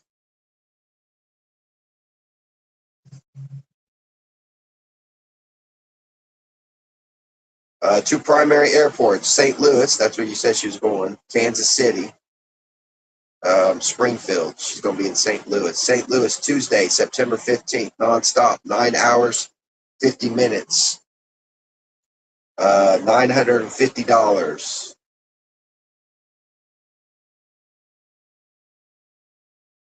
That's St. Louis to St. Louis nonstop, 950. That's economy, one person. 690 to 950. Sister got some money.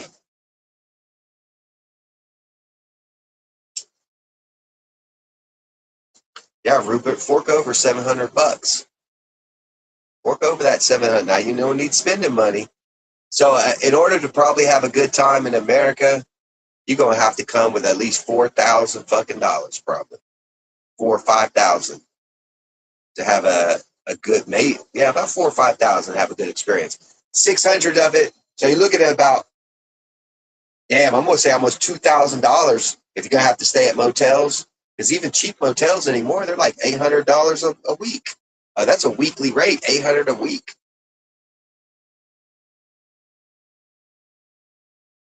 So you automatically look at it, $2,000 just to get here and have a place to stay. That don't include your food unless you got a breakfast, continental breakfast or something in the morning. But it's better to bring I'd say about 4 or 5,000 bucks is what you're going to have spending money. Plane ticket, and then you're spending money about 4 or 5,000 to. Yeah, I can accommodate. I got room upstairs. Right up there, I got bed up there, room up there. I got food in the kitchen. I'll run a bed and breakfast, and I'll be your butler. Instead of paying me 800, I'll just charge you 300 for a week, and I'll buy your food and everything.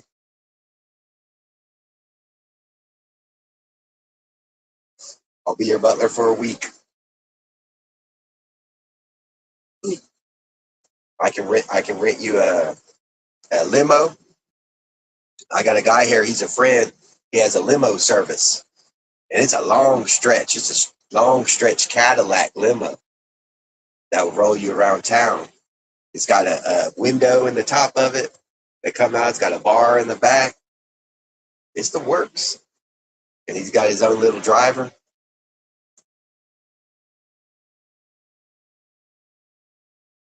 And that's in my town. We got a limo guy in the town. 5K. Yeah, they'll last you about 2 weeks. Well, you got to think about 2,000 is for your room and board and your food. That's what I'm saying, and your flight. So you got your flight. That's like 600 to 900. That's almost 1,000 right away taken. The next 1,000 you're going to need just for the room, board, and perhaps some food. Then you got 2,000, 3,000 left for $95. You got $95 for a day of fun. That'd be ultimate fun. There's things you can do for free that are fun, but ultimate fun is always going to cost you that amount of money. If you want to buy souvenirs or something like that, you're looking at close to another $200-300 for souvenirs, possibly even more, depending on how many people are there that you're providing the money for. But for one person, $4,000 or $5,000 is about what you would need to have a real good time where you're not worried about money. You won't have to be worried about money. For me, I'll tell you, what I spend just in a month, and I'm a citizen, I spend over $1,000 a month to just to survive. That's survival. I spend over $1,000 a month just to survive, and I'm a citizen here. You understand?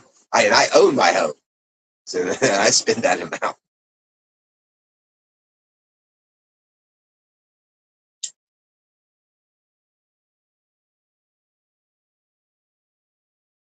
Now you can find slum places to stay that are cheaper, but it's hard anymore.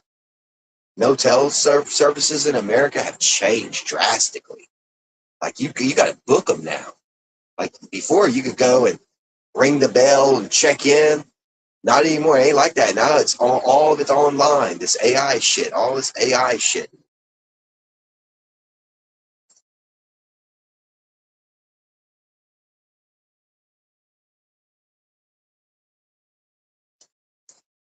Oh, you could go see the Bengals.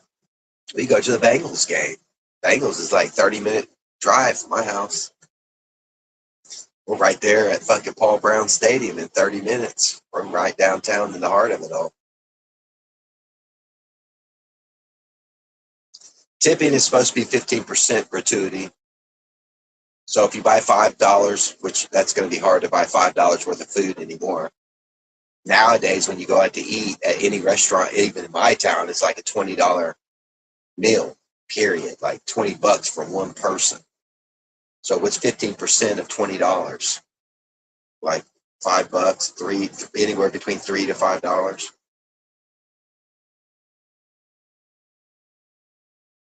That's just one person. You go one person, I get a $15 plate of food, $20, whatever.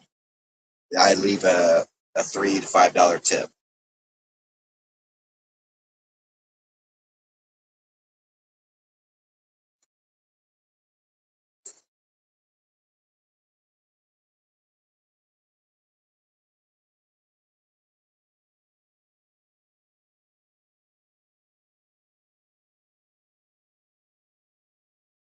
But most of the time, these waitresses anymore, they get paid wages now plus tips.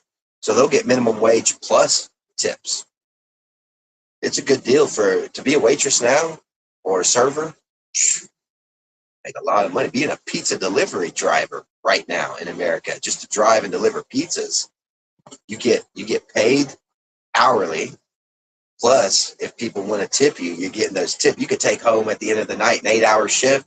You could take home $200-300 just in tips, and still be making your daily hourly wage. But remember, things are expensive still.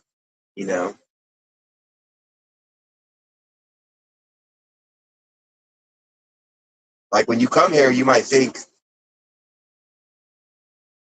something is cheap where you're at, but you'll find out it's expensive here. But then sometimes you'll find something that's really expensive where you're at is super fucking cheap here, like gas, for instance. If you don't tip, maybe you get cussed at on your way out. Not personally, I mean, that's not professional, but maybe under their breath, they'll cuss you out. Fucking bastard. But usually they add the tip in automatically into your bill. If you're paying with a credit card, they'll add the tip. Usman says tip is 20% now. So my day it was 15. Usman's saying it's 20 now. And then a service charge on top of that.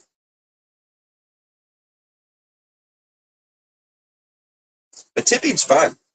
To be honest, it's in America, it's a fun thing to do. It's not like you don't want to do it.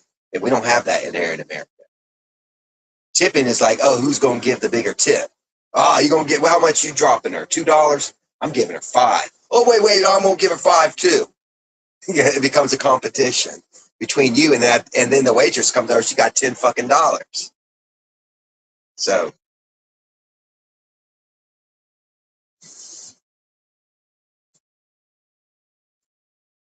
Yeah, Usman's working. I don't work no more. So Usman is more on it now. I forget it. It's been raised up. Minimum wage and all that's going up. Damn, the price of Silver Dollar City was crazy to me. We had 8 people in my family, and all of us went to Silver Dollar City. All the children, grown-ups. Man, they must have paid a lot of money. I don't know how much it was cost back then, but damn. But again, my father was a gun dealer, so, he sold guns every day, and guns were expensive. You could get, if somebody walked in and bought a gun, that's $800. in like a minute. $800 if somebody comes in like every hour and buys, let's say every hour 3 guns are bought plus ammunition. Imagine if he stays there working 8 hours and every hour 3 people come in.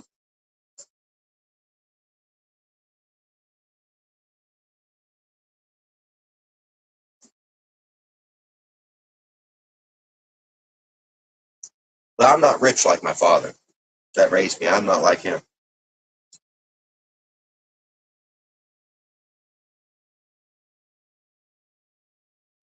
I'm just a poor boy. Nobody loves me.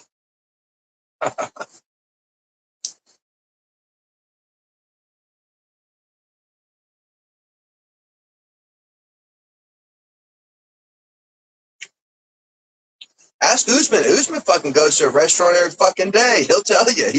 He probably likes dropping tips to his waitresses. He's the one that you should be asking about this. I don't go out to eat no more. But he'll tell you what he gives away. How much you give him, Usman, when you go to them restaurants and you set in instead of carry out, you dine in. What do you usually leave them waitresses?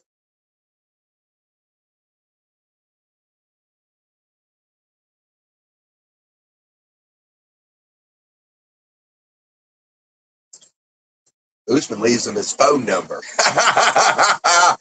Yeah. Usman drops his phone number to him in the napkin.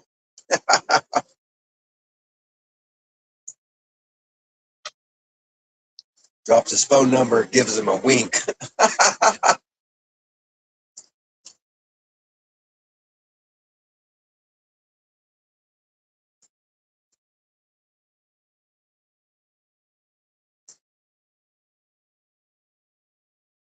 Shit. I'd be surprised if they give Usman money where he lives. Then people probably stingy up over there. But Usman gets his salary. He gets a salary type thing. Those people over there, they probably keeping their money because they know the gas station attendant gets paid. Usman hides behind he's inside a glass enclosure. He's inside.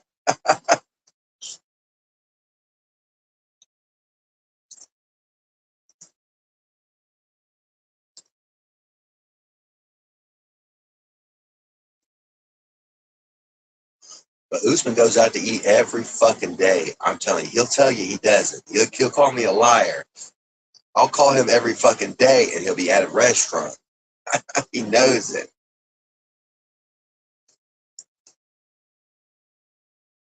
Usman's rich. He come from a rich family.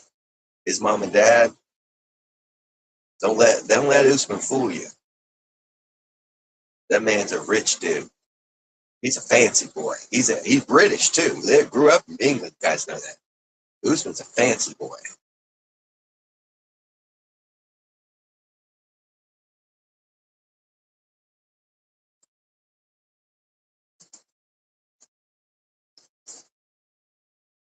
That's how my best friend Rick was. Rick, when I grew up, he was a fancy boy too. His mom and dad were rich.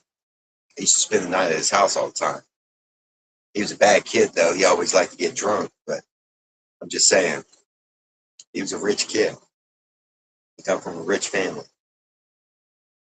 I was just middle class. I wasn't poor. They were rich, but they acted middle class. Damn, we had 6 cars, big 2-story house, sitting on about an acre of land.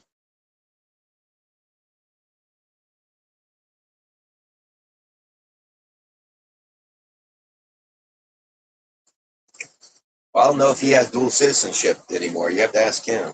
But no, he went to school. Like I said, he grew up and he went to school and you guys talked to him before. You know that.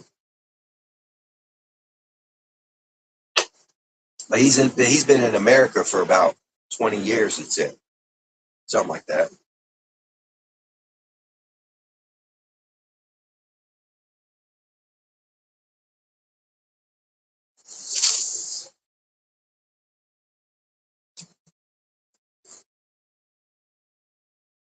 Right now, there's somebody over here. Let's see if they're out there. I was going to show you my corn. Let's go look at my corn outside. My phone's charged up a little bit more. We'll go out here first and look at the corn. And we're going to go out here and look at the bed and breakfast house over here. We'll get the key. You want to take a walk inside the house?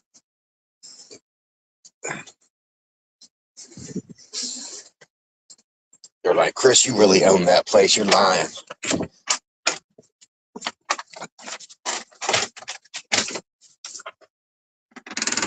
You're pretending to live over where you're at right now.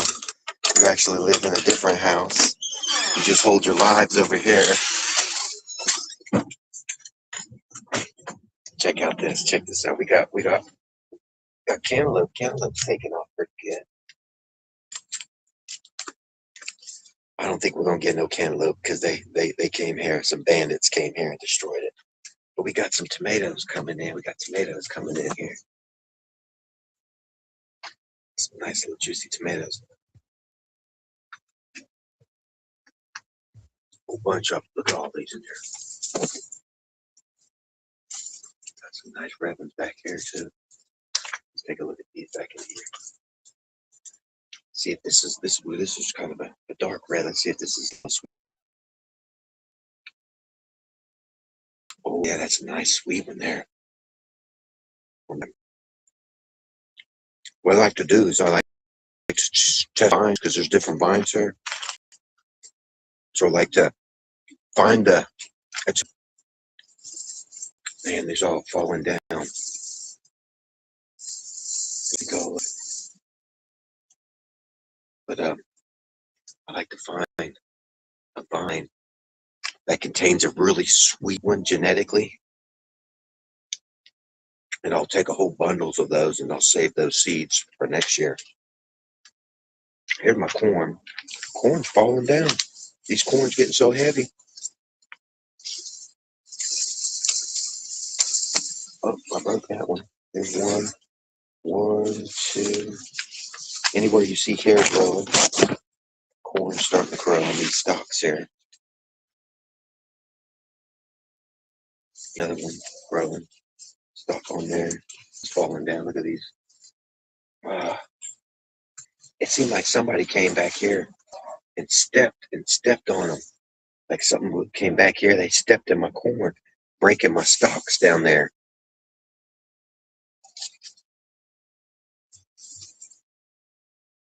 Here's another corn stalk there. We got another piece of corn right here.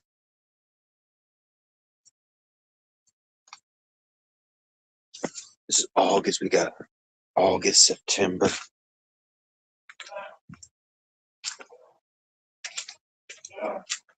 What happened here? What happened to my phone?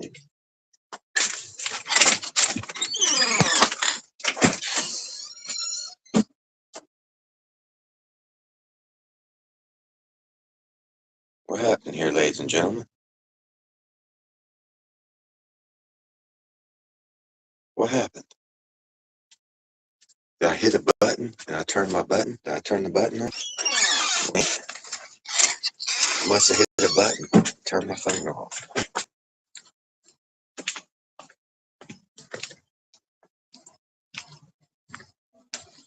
Anyway, yeah, we're looking at corn stalks. We've got corn stalks here.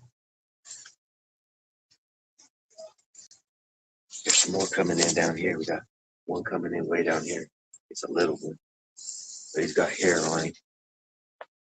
So I got about 20 head of corn here, about 20 of them. Still got 2 months before we can finalize to see what's going to happen.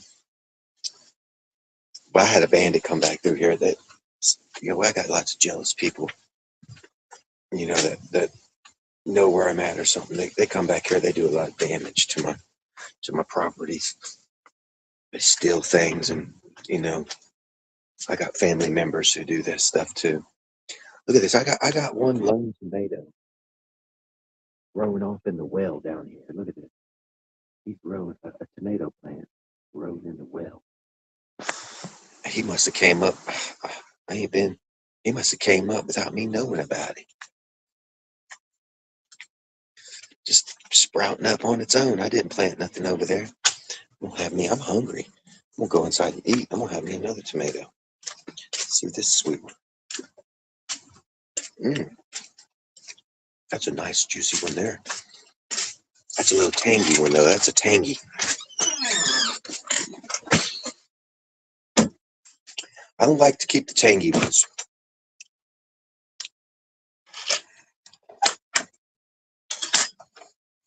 Chicken. I think I'm gonna have. Back up, Cupcake. Let me come in. You ain't going out. It's fucking. You know what time it is now. You can't. You ain't allowed to go out.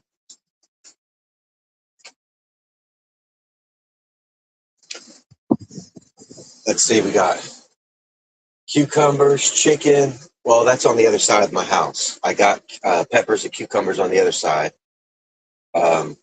Sunny blue sky now. Yeah. Shit. You can't wait to see the snow. Are you fucking crazy? I can wait. I can wait. I don't want that fucking snow. Especially not what we had last year. I hope to God it's not like last year. Fucking negative 20 fucking degrees. It was freezing cold, man. People were dying. It was so cold, trees were exploding. Did you know that? Trees can explode if it gets so cold. It's bad for the animals, too, the farm animals, when it gets down that chilly. Especially if they didn't get no hay in. Hay starts to get expensive trying to keep them all warm. So that's bad when it gets that brutal cold. It's brutal. I'm going to have myself some ham sandwich. Double ham. This ham here got little cheeses already cut up in it. Little cheeses.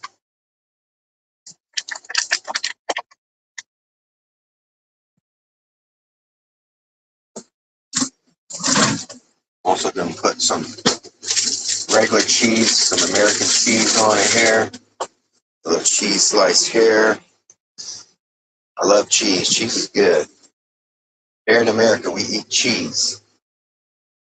Got cheese all over, all sorts of kinds, to be honest. I'm going to put some mayonnaise, some mustard. Mayonnaise, mustard. I'm going to put some pickle on it. Get some pickles. I got lettuce. I don't want to use my lettuce up just yet. Well, I could go out there and get some tomatoes and stuff, pick some tomatoes up, make a salad, chop up I got some chicken. That's what I do. So I got some salad, right? Lettuce. And I have this right here. I got this chicken right here. It's already diced up, kind of. I'll make a chicken, and along with that, don't let that hit my foot. Ice. So I got these little ice drinks right here. But I'm looking for this right here. Here, I'll throw some fruit. I got some fruit medley, some strawberries, some blueberries, and some raspberries, and throw those in with my salad and my chicken and some cheese. You know what I mean? And I got some peppers. Throw some peppers in with that salad. Make a nice, good, healthy salad. What we got down here? I got some nice beef patties down here. I got some deluxe beef patties. These are nice right there. Got some nice pizza. Got me some old folks country sausage, hot. This is some good stuff right there. Got some beef steak. Look at that. Some beef steaks, country fried beef steak fritters. All beef. Look at that. Can't beat that. Got here. I got White Castle. Some cheddar bacon cheese sliders. They look like this. They're frozen, but you can cook them up, microwave. They already got cheese and all that on them. I got up here, we got some of that Texas toast. Texas toast right here. That's good with some spaghetti. Got me some Arby's curly fries. These are from Arby's right here. It's a famous restaurant here in America. Arby's curly fries. These are good. These are the best fries ever. And then I got me some mini tacos. Chicken and cheese mini tacos already made. Just heat them up. Good to go. Got some regular burritos already made. You know, frozen burritos already made up right there. And then one of my favorite things here, we got them steakums to make them Philly cheese steaks. Got that steak. That's some good stuff, guys. Got some good stuff. This is the thing I had to wash. This fell down out there. That thing bash my toe. Bash my toe. And then I got all these different chips right here. All kinds of chips inside there. Let me go in here. I like to surprise myself. Dig in here, surprise myself. What do I got? What's going to come out? Oh, Fritos. We got some flavor twists for a surprise.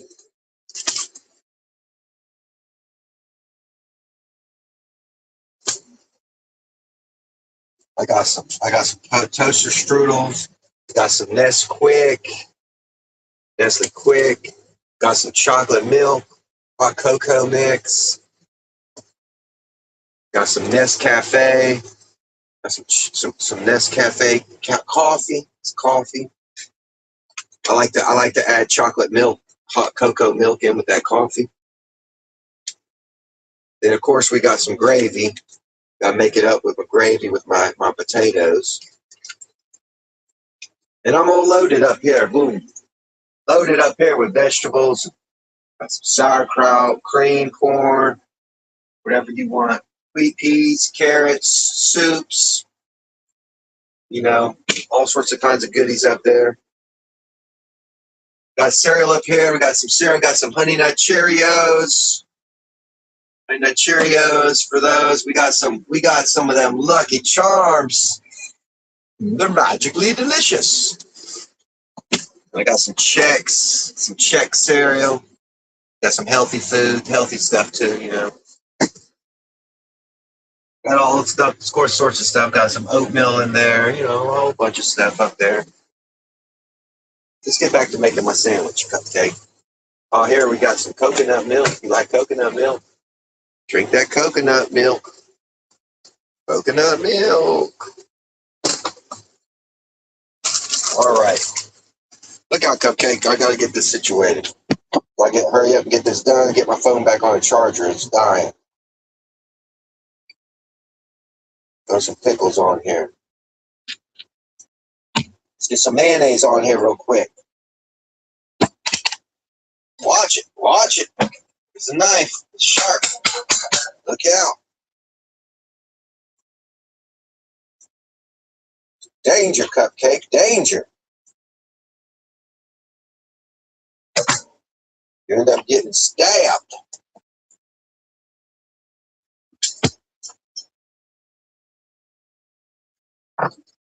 There we go. Now we'll hurry up. Let's put all this back up. Let's get this phone back up over there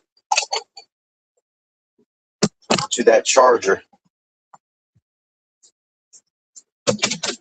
Yeah, every once in a while I make a nice big old salad too. You know, I eat some salad. Salad's good. I know a lot of people might not like salads, but I really like salads, especially if they got meat and vegetable and, you know, fruit and stuff in them. That's a good salad there. Put my bread there. Let's put this bread back up. I'll read the things. I can't see nothing right now because I'm trying to get this stuff put in here really quick. Yeah, bear with me for a minute. I'll get back over there. Try to read these comments. I got hot dogs. This is my best kind. I like this kind right here. I don't know about you guys. What do you like best? I like this peanut butter right here. Honey roasted Peter Pan. Brings memories of when I was a little kid in kindergarten. We used to get these sandwiches and they were roasted. They were toasted bread, and it had peanut butter from Peter Pan on it. And not just that, they put honey on it. They poured honey on it. And then they put it in the oven and warmed them up and then served it to us as kid, like a little kid snack type thing. Talk about good, man. I used to love them. I couldn't wait for that snack day in kindergarten to get my toasted peanut butter and honey sandwich. It was delicious.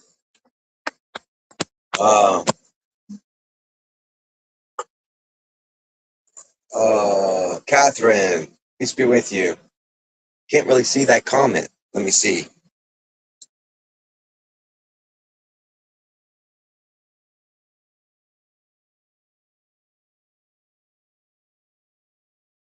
See. Didn't know Catherine was here. Let's scroll up. Scroll up.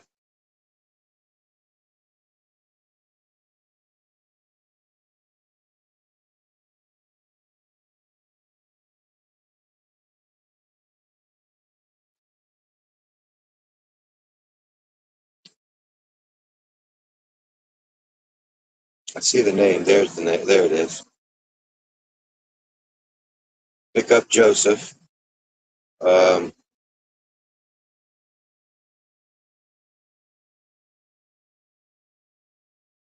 Catherine says, hi Simon and RT. Haven't spoken to her since June or May. Hello, Catherine. Great to see you. Okay. Christian King, Chris submitted his thesis. Simon K. Oh, now they're disappearing. No idea, Rupert. He has the link. He put a post up called Reconciliation, so I thought he might have reconciled things with everyone. Simon. Hi, Chris.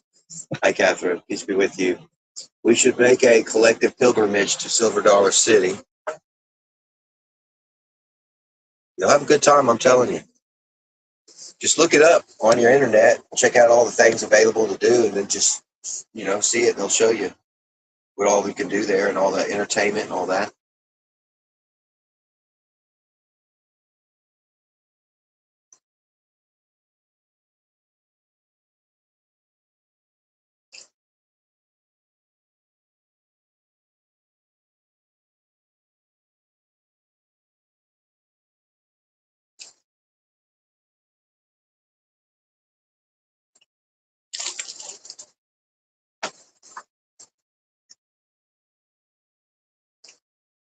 Is Joseph here too as well? He's with you. I don't see Joseph. Where's Joseph's comment?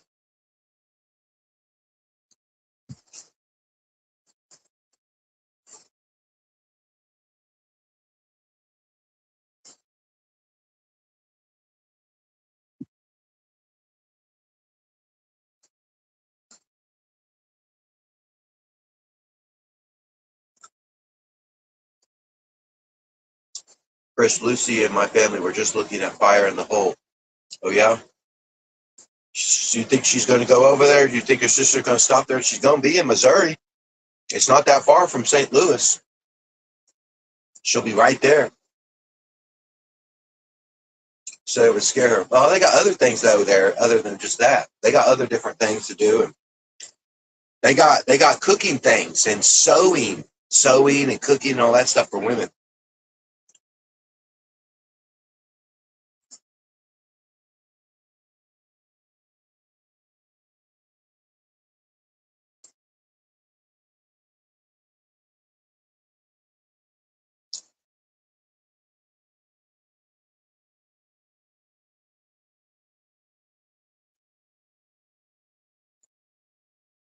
Yeah, they got caves there. Yep. The caves, though, that's where you go mining for the gold. Tell her you can go get gold, real gold, and put it in the little plate. You got to take it on the plate, move the water around. You'll have an old miner teach you how to do it first. They show you how to do it, and then they take you out to the river. And you guys can mine for gold, and you get to keep whatever you find. Find it, you get to keep it. And that's a law. That's actually the reason they can do it is it's a law in America. It's a gold mining law.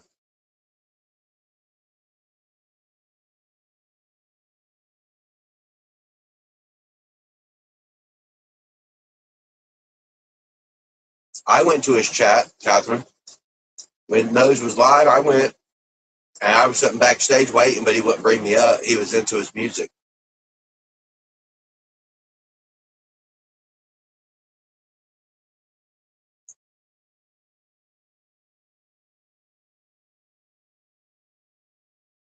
I think there's animals.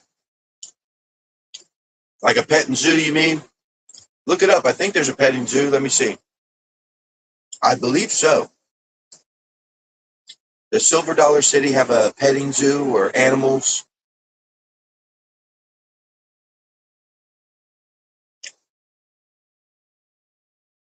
Yeah, Silver Dollar City has a small petting zoo area called the Homestead Animal Barnyard. Yep. I'm telling you, they got everything. It's a fucking city sets on 100 acres.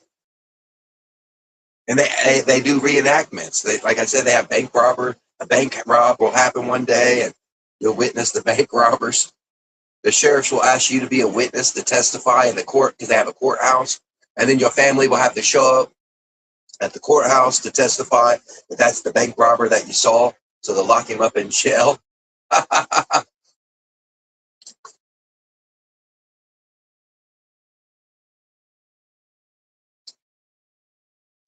Yeah, Catherine. A lot of British people don't know about Silver Dollar City when they come here to America.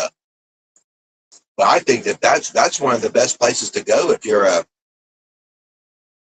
tourist wanting to get an American experience. Plus, outside you have the everyday 2026 stuff. But if you want to go back in time into the 1800s, that's the place to go.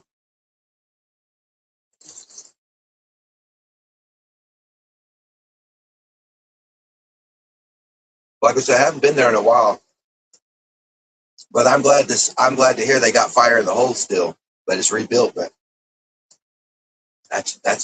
that'll freak you out, especially those gravity. I don't know if you knew about what gravity drops are. Those things make butterflies in your stomach. They make you feel like you're dying. You're gonna die in a fall. You ever have a dream? You're dreaming that you're falling, and right before you land, you wake up.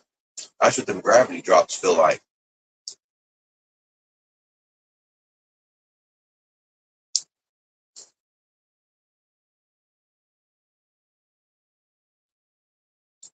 You can't.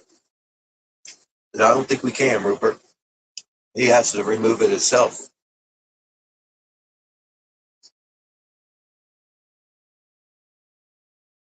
All we can do is be nice to him, even when he's mean to me. You see how he came to my channel today, calling me a bastard. I'm just being nice to him. He's going to be who he is. You can't change it. He can only change his own self internally. That's being born again.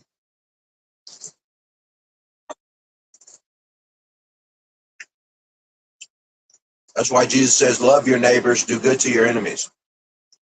So that way they got no excuse for what they do eventually.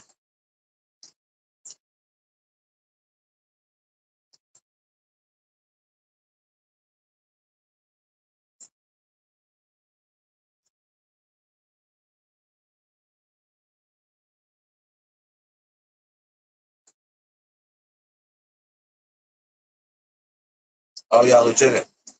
Yeah, what is she still having her every Thursdays RT or no?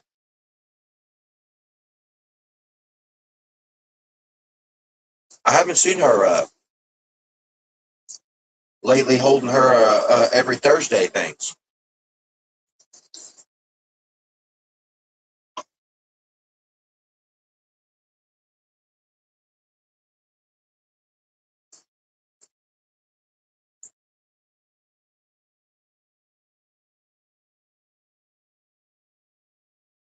But I guess we could just say nice things to him. I guess I mean, to be honest, just be nice to him, even if he lashes out. You see how I acted today.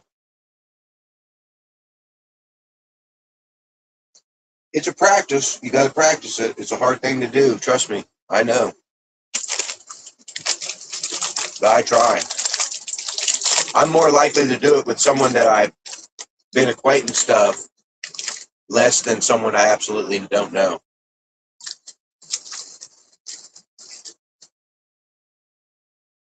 Oh, you still think she does?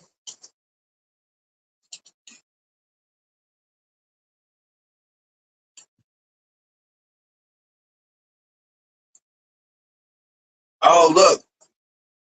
Check this out. I'm reading about the petting zoo at Silver Dollar City. Look. They have a miniature donkey called Samson. Look at that. A miniature donkey called Samson. I don't know if you can see it.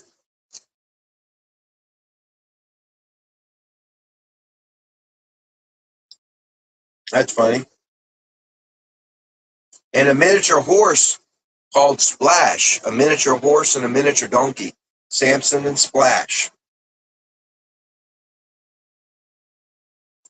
Uh, Barnyard closes early at 4 p.m. though, every day. So you gotta go there early and it closes at 4 p.m. Oh, you can't really read it. Samson the donkey miniature. Yeah.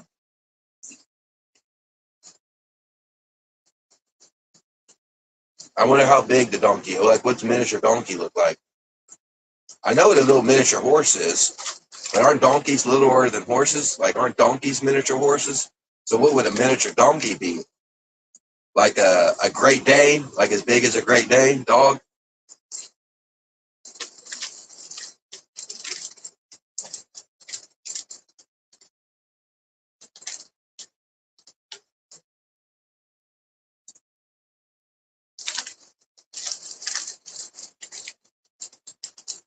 Yeah, I used to like when Nose would walk around London and film walking around.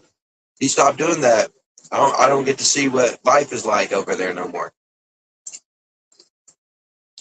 I was living in London through him, and then he stopped.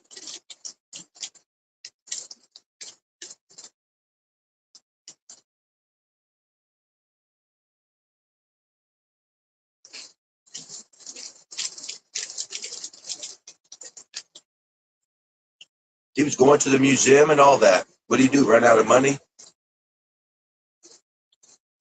Ain't the museum free though? You don't have to pay for to go to a museum, do you? In London, or do you have to pay for it?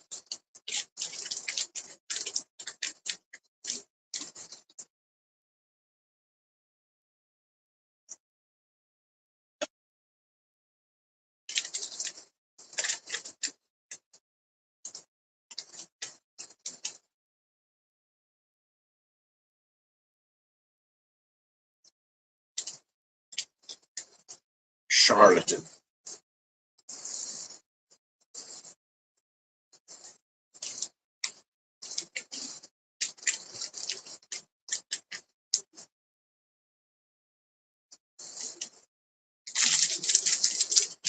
That's because he's using.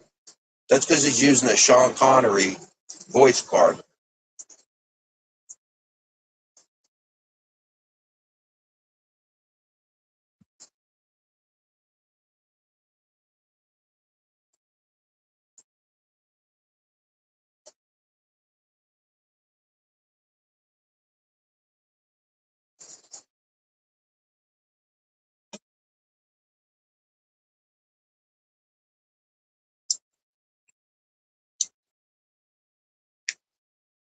People too scared to meet gangs and borderline terrorists in the making, probably.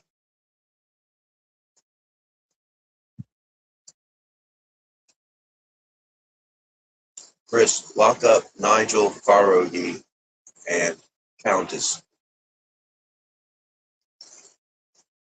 Look up. Oh, look up. I thought you said lock up. Look up. I was about to say, how am I going to lock up Nigel? I've heard that name. Why does that name sound familiar? Isn't he ridiculous? Something like that? Like there's something going on about him? Nigel Farage and versus Countess.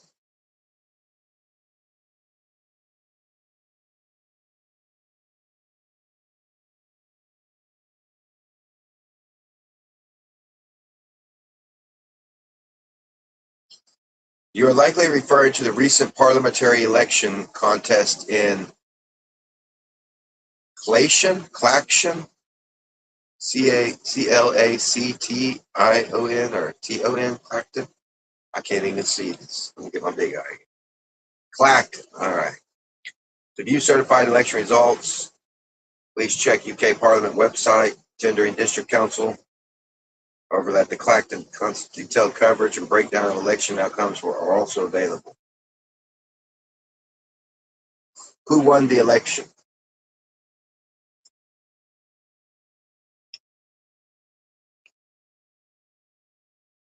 The official outcome of the Clacton by-election on August 13th, 2026, 3 days ago. Please consult official sources. The winner, Reform UK leader Nigel Farage, claimed his parliamentary seat. Second place, comedian John Harvey Spirity Persona, Count Binfas, finished as the runner-up. So you only have one person actually running, and to make you guys feel like there was two people, a comedian guy pretended to run under a pseudonym? What? Are you fucking kidding me? So nobody else was running against Nigel. Nobody else. And they made a fake person to run against him? Really? The comedian did?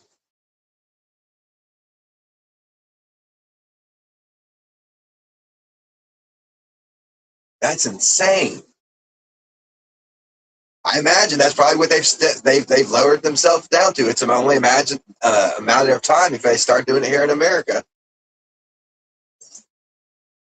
They're already using Hollywood and all that other stuff to, promote voting, sway voting, and stuff in that manner. So I believe it's a matter of time before they only have one candidate, but to make you feel like there's somebody running, they'll create someone to say, look, see, you can vote. Who are you going to vote for? In that manner.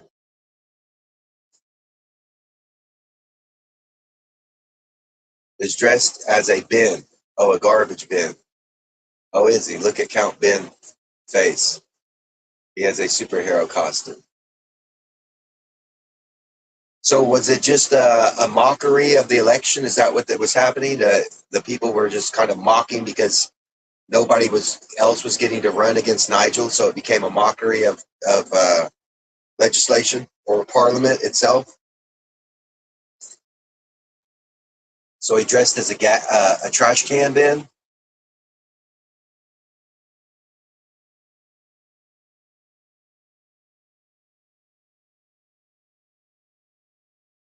Let's see what he looks like, if there's a picture of him. Is there a picture of Count Ben face on the election?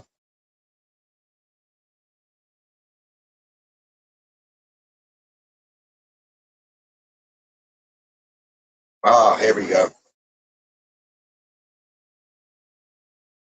Ben face.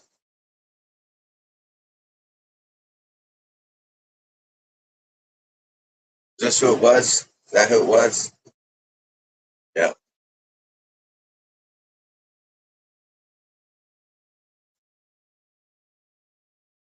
Oscar the Grouch versus Trump. Yeah. A matter of time before it starts getting really like it all becomes like entertainment now and not actual diplomacy, but diplomacy becomes entertainment now. No one taking anything seriously. Intergalactic Space Night, portrayed by comedian John Harvey, complete with his signature oversized inverted gray trash can helmet and cybernetic space armor. Many of these photographs were taken on August 14th, 2026 at the Leisure Center in Clacton on Sea, where the vote count occurred. Oh, other fringe candidates. So there's a whole fringe candidates for the final result announcement. Nigel Farage famously skipped the stage declaration. Farage cited a security threat as the reason for his absence. Really? That's all a show. That's just a show. That's all fake. That's faked. But he's in on it. Nigel's in on it. I guarantee you that. He's in on it, but then it's fake. I'm in fear of something. It's all fake.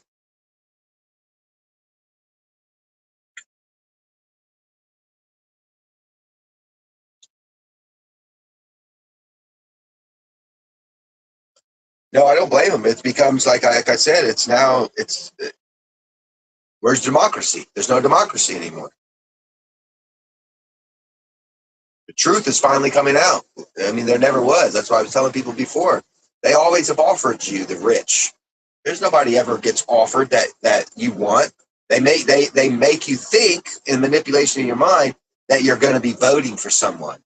It's your party, another party, vice versa, and you take sides like it's a fucking game, and then you vote, and really it didn't matter who was going to win to them, who offered them anyway, corporation-wise. They're still going to do the bidding of whoever is controlling the parliament to begin with. Doesn't matter. But to appease the people, let you eat some cake. Let them eat cake. Enjoy the votes. Wink, wink, enjoy the vote. Who's going to come out the winner? Yay! They've been doing that here in America for years.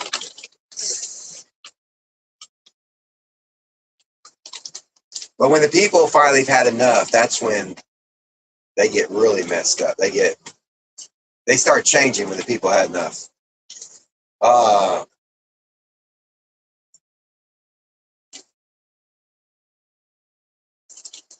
Chew our bubble gum. Have ourselves some hubba bubba. Some double bubble gum. America's original king.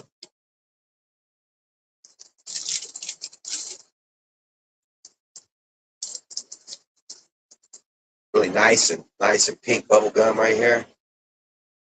Really soft and chewy.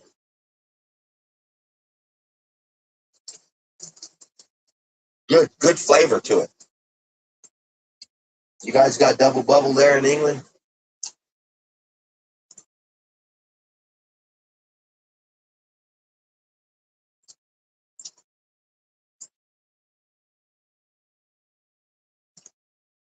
Well,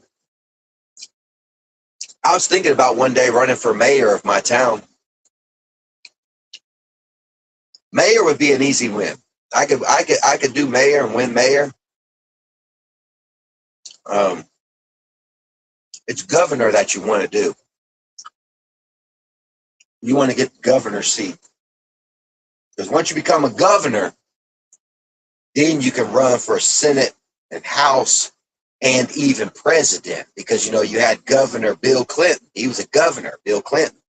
He won the presidential thing. So when you get to become a governor of a state, that's when you got some power. Mayors don't really got power. They just have a image. They're they welcome. They're the welcoming committee. They got some say so, but not a lot. Right now, we got that dumb guy. That foreign guy. He's American, but he's foreign. Vivek Ramaswamy, that tried to run for president. Vivek, he's trying to run for our governor here in Ohio. We cannot allow that. No way. I think we got 3 or 4 candidates trying to run governor here in Ohio. We can't allow him. Not Vivek. He proved himself a retard when he went on that Fox News and started talking to a dog. Started making friends with that one guy's dog. That was too much ass kissing. That was too much stupidity for a candidate such as the president. And right there told me he's just a puppet. He's a puppet. If this retarded news broadcaster who's a fool can get you to worship and kiss his dog live on stage and you're running to be the president of the United States and you didn't tell him to fuck off and you go around kissing his dog and stuff, you're a puppet. And we definitely don't want you as a governor in our state. But he's running.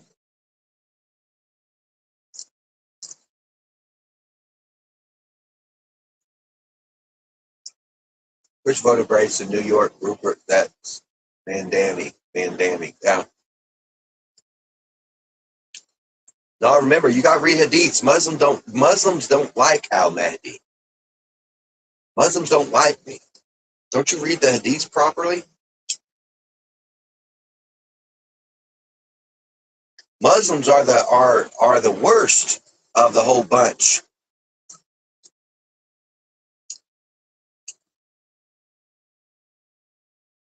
Because they can't stand getting their holy books corrected. Because they think their holy book is, perfect and all the other stuff.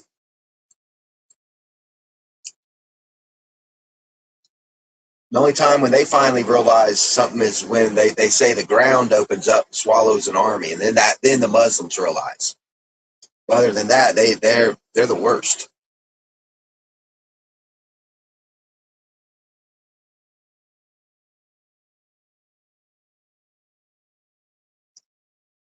Yeah, I don't know if I could even run any. I'm too vulgar to run for a position. I'm too me. I would not, I get up there and cuss on stage, and that wouldn't. It'd be bleep beep beep bleep bleep bleep on the news.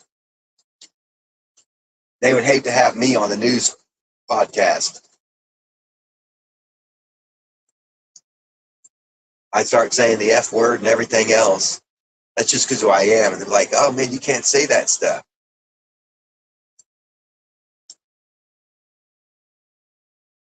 It would all slip out. It'd slip.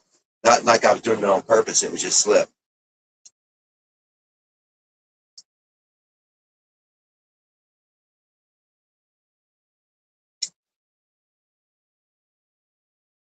Oprah, yeah. Oprah's a moron. She was a moron in the 80s and the 90s. She's still a moron.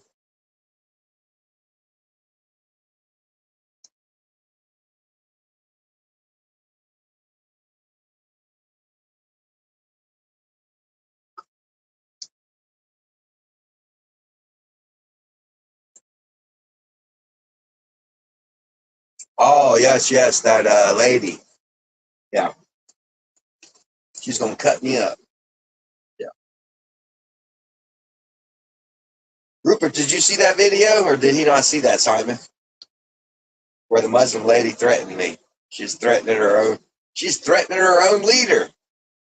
I couldn't believe it. I was in shock.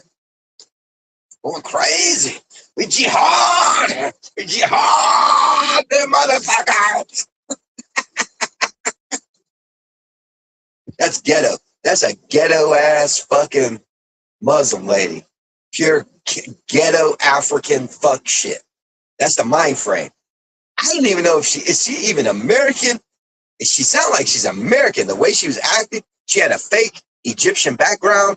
I think she's an American African type or Arab trying to act like a black woman in American culture, where the way she was talking and acting and everything, Africa, that was pure African ghetto women shit right there. And it all came out. Jihad! Like I was waiting for her to snap her finger and shake her head. Girl, we don't do it like that. Fucking weird shit. No, I wasn't shocked. I was laughing my ass off in the background. I was laughing. I told her I'm al-Mahdi, and she got all mad when I said I'm al-Mahdi. How dare you? How dare you treat the al-Mahdi? I wrote in the comments. I was writing, how dare you treat the al-Mahdi with such disrespect?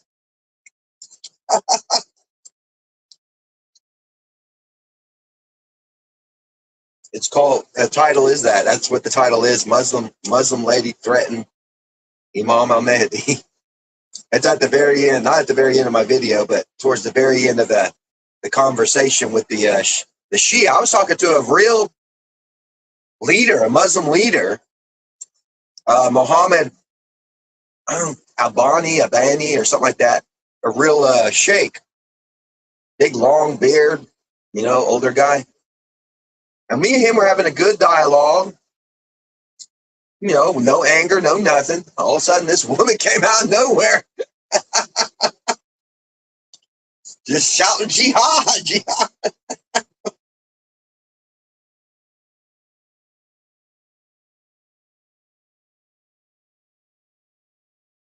It's hilarious.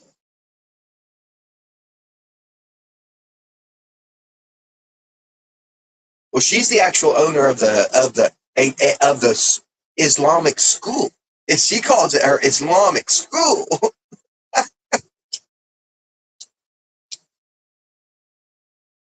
It's a fake school. It's not even real. It's all fake. This lady is big fraud, lady. I mean, ladies and gentlemen, a big fraud. I think she's in America. Is she? She better hope she's not in America. Because when this reaches certain people that are subscribers at my channel, and they see that and they find she's an American, she got her name up there. Oh my God, she's in big trouble. That's why I had to film it. I had to record it on my own. So I had the evidence in case they took it down or something. I could keep it up there. Moses always saying I threaten people. I don't go around threatening people like that. I make a statement and a claim like, if you were to disrespect me in my face and call me names out in public in my face, and you're in America doing it, in America, we punch you. We'll fight you. It's like when you go to a soccer game in England and you start saying something about another person's team, or then you start attacking the individual, then it's fighting words, right? I'm not going around saying I'm going to come get you. I don't say that. I have a debate with someone and they say something negative. Then I say, dude, you wouldn't say that to my face. I'd knock you out if you said that to my face in real life. And I'm not the one being the hostile person. You're being hostile towards me first. So I don't think Nose gets a clue about understanding that kind of situation.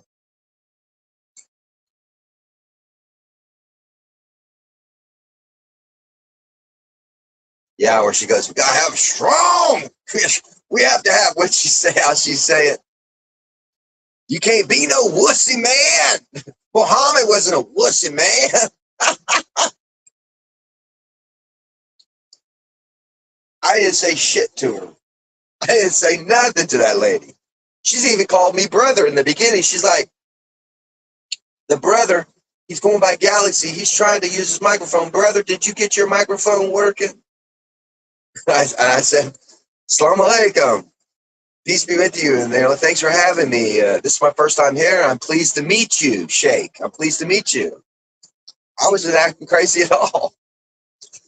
I thought I was going to have a legitimate conversation with a sheikh on a doctrine teaching, that with a linguistic word type thing that we could study together and look at. She went all jihad mode. Yeah, we in jihad mode. That's what she said. We in jihad mode. I'm going to cut you up. I'm going to cut you up, boy.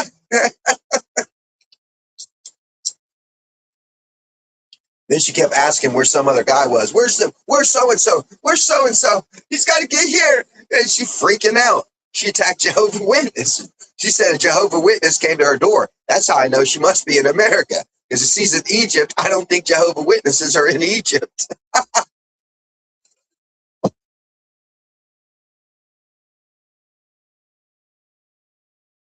She kept muting me. She put me on mute. I was trying to talk to her, calm her down.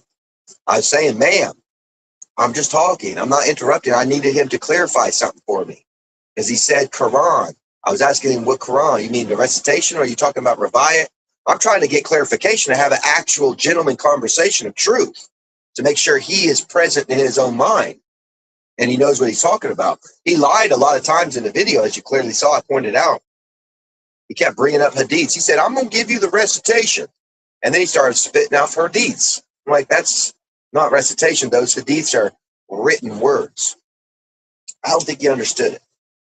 Most of them don't anyway.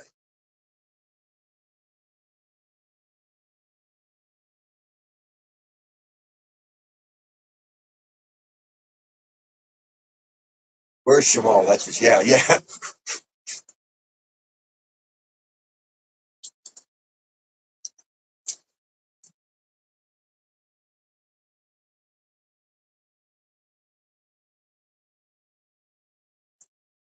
Yeah, that's what she said, Catherine. Where's Jamal? I think.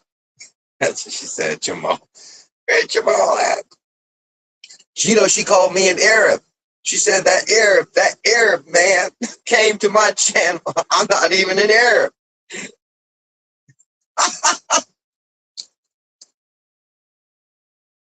That woman lost it. What would you do, Catherine, if a woman was around you that went crazy like that in public around you? What would you walk away? Would you get some distance from her? Them is the kind of crazies we got in America. Those crazy people in America too. Most of them are ghetto though. You got to understand the difference between that's a ghetto woman. We call them a ghetto woman. And she's not black, but she still acts in that manner as if she is. We call that a ghetto person. You got them kinds down there in England too.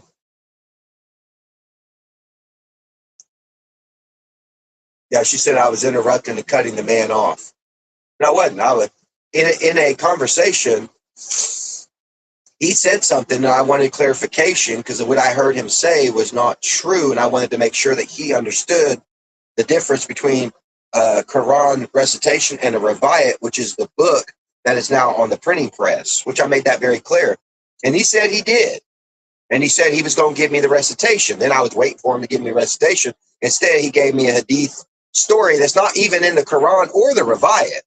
He gave me a hadith verse from Bukhari verse, which is not a Quranic verse. And I asked him, I was like, well, you know that could be a fabrication. And he said he understood that as well. So it's like, okay, I'm having a better conversation with this guy, and all of a sudden this lady come out of nowhere.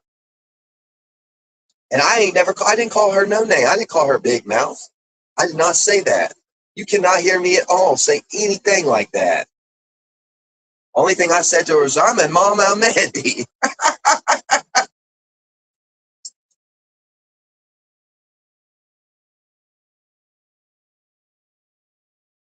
I said, you're crazy. I think I called her crazy. I said, you're being disrespectful, raving mad, yelling and screaming, cussing. You're crazy. No, I didn't say nothing. I was in a Zoom call.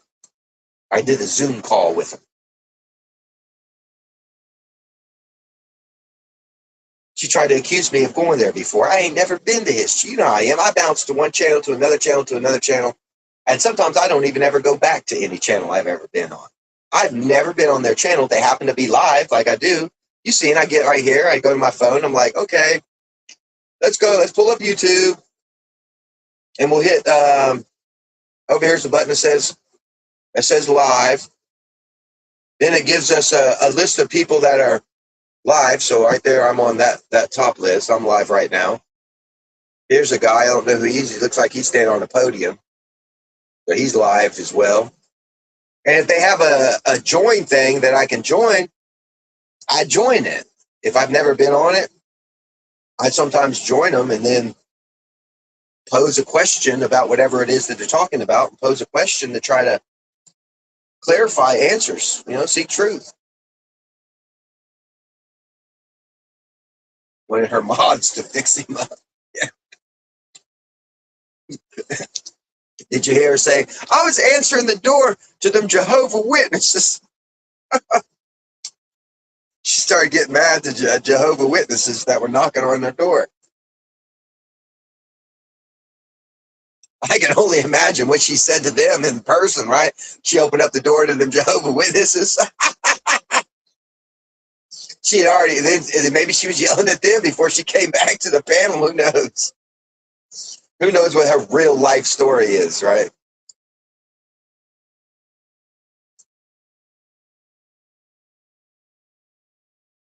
I just let bygones be bygones. I forgive her. I ain't got no nothing qualms with her.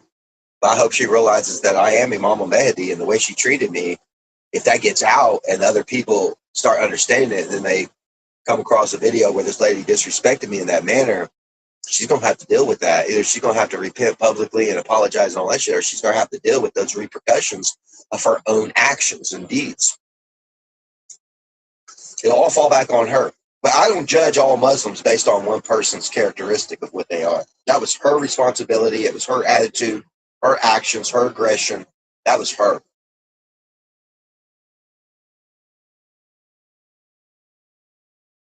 But a lot of people like to play Karens too.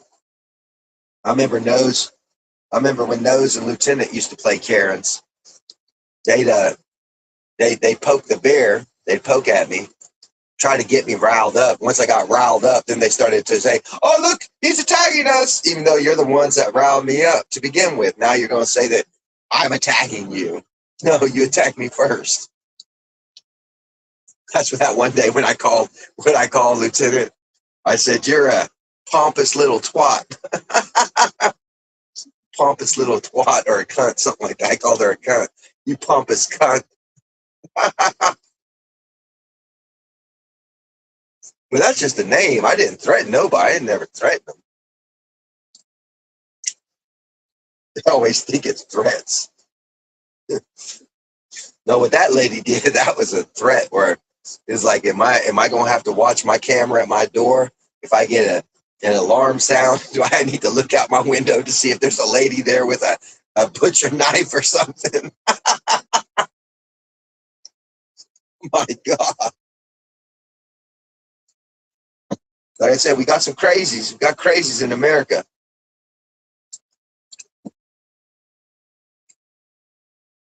I don't know where she lives.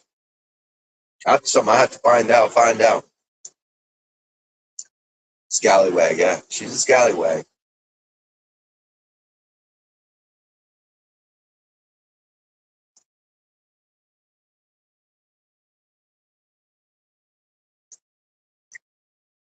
I went to this one guy's channel. You guys got to go to this one guy's channel. He's a cool guy. You have a good conversation with him. He don't boot nobody out. Unless you get really, really like you're purposely trying to do something, then he recognizes. But other than that, he don't do it. He's a really good guy. And he was there's this guy on the other day. I was on the channel live talking, and there's this guy there, and he was trying to present himself, right, as a very astute individual, like the way he presented himself. And the minute I embarrassed him in something he falsely said, all of a sudden the real him. Now I always am real, right? Like my attitude, who I am, it's always genuine. I don't try to be somebody I'm not. I cuss. I don't like to, but it is who I am. I'm not somebody that goes out publicly forcefully doing it. I try to practice etiquette and proper manners when I'm in public, but in my own home, I'm just being who I am, and on my screen, I go to the channel and he's being a very astute person. And then he gets proven wrong about something. And next thing you know, the real him came out and he started attacking me and calling me names, started using cuss words. Before he was like, cuss words are bad to use. Like he's a pipe smoker. He got his pipe there. Oh, we don't cuss here. And he got his little bifocal on. No, we don't cuss. Well, all that little act dropped and the real him came out. And I was telling the guy, I was like, see, this is what I like to do. I like to get people to be who they really are. Be genuine.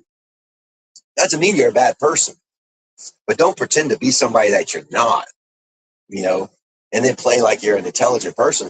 Because intelligent people can be crazy and wild. I mean, come on. What makes you think that a smart man is not a wild man? There's plenty of smart men that are wild and crazy. Don't judge a book by its cover. Listen to the wild man. Listen to what he says. You might learn something from the wild man. You don't have to be wild. You yourself don't have to start cussing and acting like a buffoon like him. But if he says something that's true, listen to it. Think about wrestling. All the wrestlers on TV, you know, how their persona is about them, but things that they say is truth, right? Even though they're wild and crazy on the camera, and that's why everybody watches them.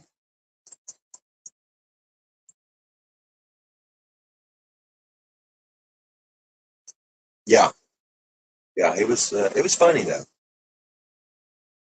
And then he left. After that, he got exposed. He left. He came back the next day though. He came back the next day. Was kind of a little different. He's that guy I said is kind of like Japheth. He was like Japheth. But you get anybody in the right situation, then the real them comes out.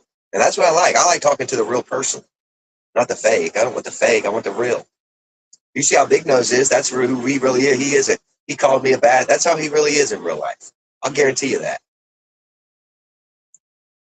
He's a snooty. He's a snooty man because he has educated. He's kind of a snoot, and he always looks down on people in a manner like whenever he was filming that Muslim woman and he crossed the street all the way over.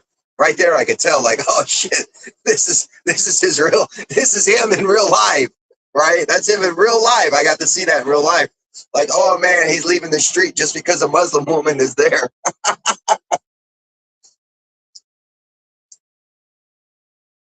Nothing wrong with it. I'm just saying that that's his genuine self. That's his mind, and he has a fear, you know, and his fear could be a genuine fear. There could be a reason that it's genuine like that. But yeah, be who you are. You know, it's funny. Real people are funny. Interacting with reality is a wonderful thing. Fake is no good. Can't learn from fake stuff. Genuosity, you can learn from it, whether it's good or bad. There's always lessons in any of it. I just remember that day. That day stands out to me. I see it. I can see it. He's walking down the street with that camera. Here comes this Muslim woman walking to him, and he even says, "Oh, I got to cross the street. There's this woman I don't want to have." And he goes all the way to the other side. That was funny. But I got to see a glimpse of his real personality. There's, you know, nothing wrong with it either. Even if I'm walking and I see some hoodlums or something that is going on that I don't want to be a part of or associated with, I know if I were to walk by, they may want to drag me into a conversation or something. If I get a feeling that that's possible, I may cross the other way or at least try to avoid it. So I'm like that too. That's a genuine human action. That's an emotion. That's true. That allows what is in your mind to be presented in the real world of schemes of things. So when I saw that, I was like, ah.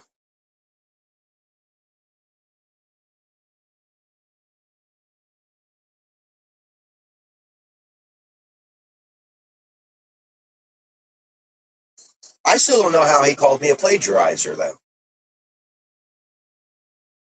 I want to know.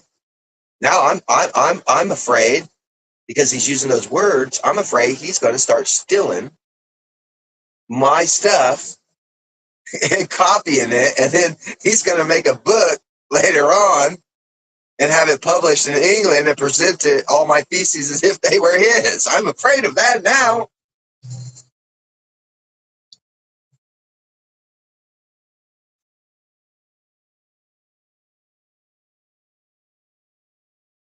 Well. If he does, he does. At least the truth is out there, you know.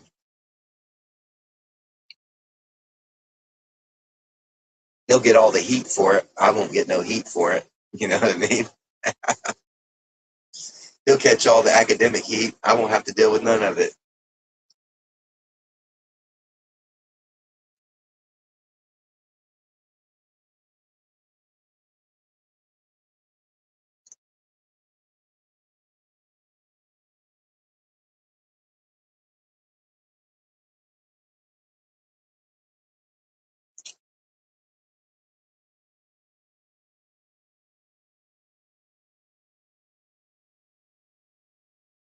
No, you never will, neither. That's the thing. That's why I know I can't be plagiarizing because Even growing up as a child, I was in religion. I never heard anybody or read any book to give any of this explanation. I had to literally go study it to find out. And it's true. I'm not lying. It's in the book. I talked to another gentleman, and he had a topic, and his topic was, is the Bible the Word of God? So I go up, I want him to clarify Bible, Biblios. What is the Greek definition of Biblios? And then it's a collection of books. So he got all the things right. And as we're talking in our conversation, further along in it, they kept, whenever I would bring up something, like seven spirits or something else, they started throwing it as if I'm saying this is my interpretation. And I had to remind him. I kept telling him, sir, it's not my book. I'm telling you what is in the book. I didn't write the book. Someone else is writing the book. You said, is the book the Word of God? I'm giving you evidence that yes, it is. All books were written by men, but I'm not the one that's coming up with the ideas. It's in the book. So what is God? That's why I asked him, what's God? And he gives me a definition. I say, well, that's not what the book says. So you're not following what the book says. And religion, if religion does not tell you what God is, and the book tells you what God is, and the religion's not teaching that, then of course the religion is wrong, or it's not using the book properly the way the book says. Get what I'm saying? So I kept trying to remind him about that.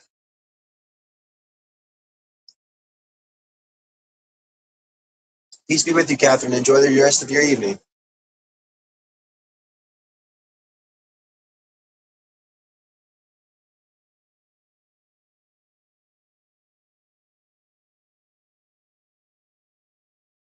Professor James White. A lot of these professors haven't, because they've never been, they're all institutionalized in whatever doctrine that they've been given by mainstream. That's why I say they have a book, but they're not actually reading their book.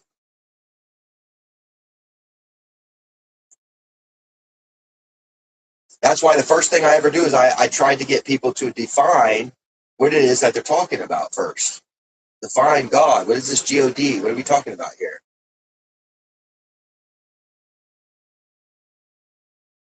Israelites will return. They're at Speaker's Corner, she said. Well, isn't it nighttime right now, Catherine? Is Speaker's Corner on at nighttime? Let's check it out. Let's check out this. I'm going to pull up the channel now. Israelites will run, or Israelites will return. Let's check this out. I thought it was late at night right now. Do they have debates at night over at Speaker's Corner? How late is it open? How long is the park open?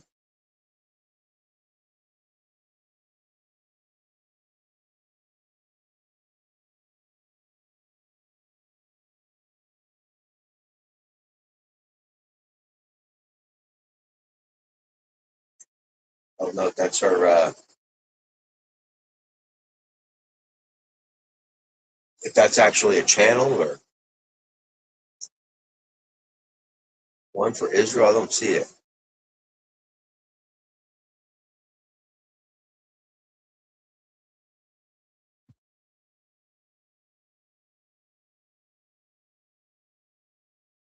What about you guys on your end, Rupert? On your end, since you are in England, can you type "Israelites will return"? Does it show you a channel name?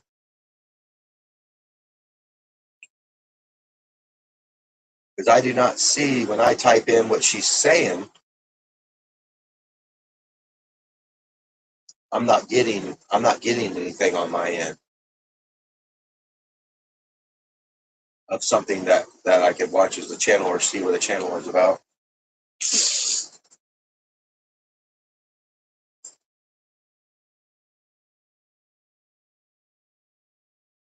Oh, Catherine wrote, what are you writing? It's on in the daytime. Oh, but what is the channel?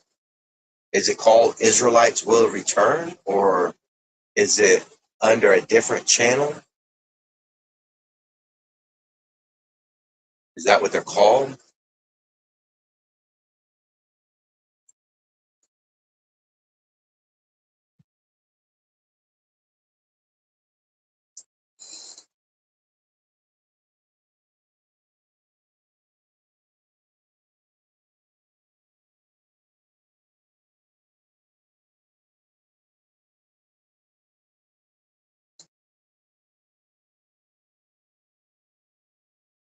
I still got Noses' song. Let's listen to Noses, the song I wrote for Simon K. That song is still in my mind. Here, let's play it. Let's play Noses' song. Let's play Noses' song here. Remember Diner Friend? Let's play Diner Friend. Let's remember Nose. Where's it at? There it is. Let's remember Nose, ladies and gentlemen. There you go, Nose.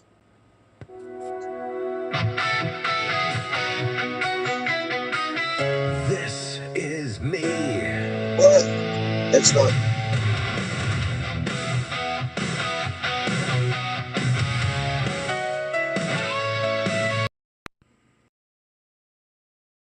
That's not Diner Friend. This is Diner Friend.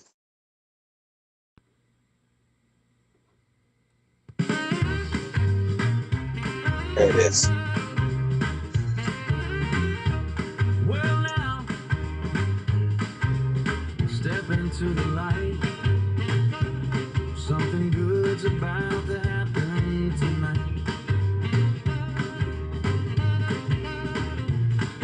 Christopher Almighty behind the counter glow, polishing cups where the neon flows, jukebox humming that friendly sound when a new face walks in from the town. Big nose of London, coat worn thin, looking like trouble but grinning within. He pauses at the door like he don't belong, but something in the air says come on. Down a friend, pull up a seat right where the piano meets the beat. Christopher's laughing, life feels sweet. Big nose of London tapping his feet. I'll shake it up, let the good times send. He just made it down a friend.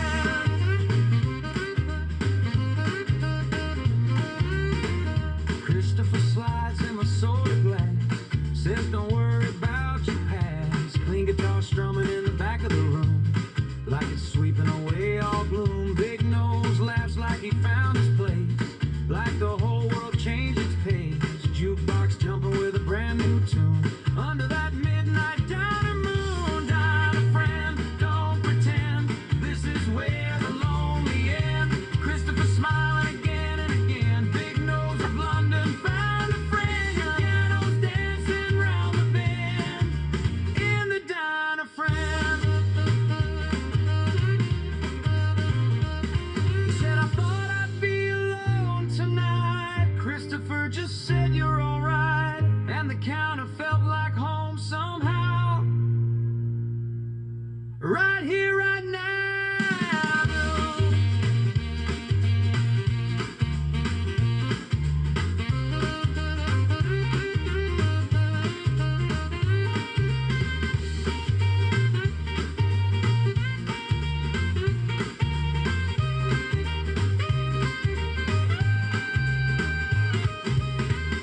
Not a friend, let it blend.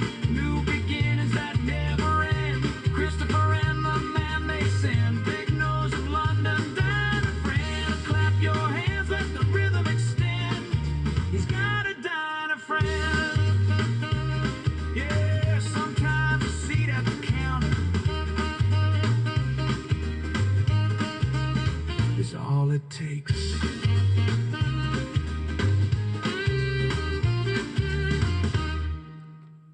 Did you get that, Rupert? Sometimes a seat at the counter is all it takes. You don't need to say negative things. You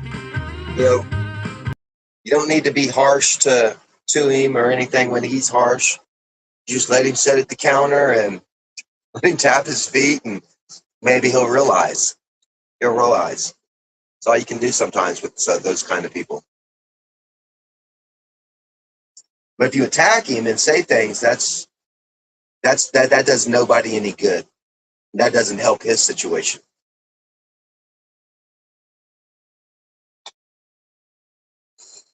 Hostility is a tricky thing.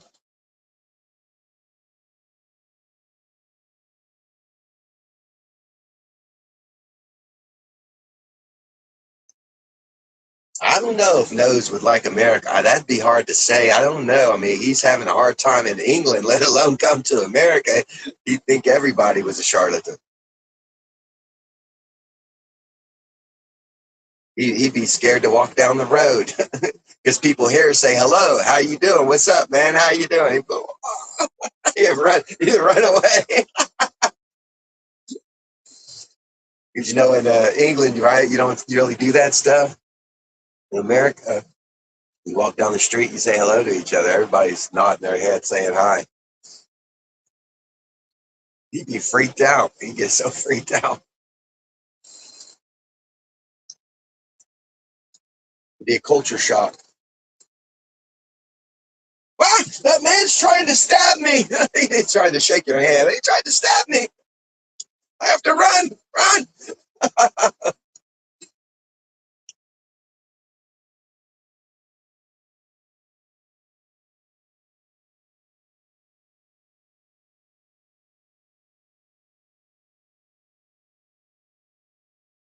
There's a guy. What's that guy's name that's like that?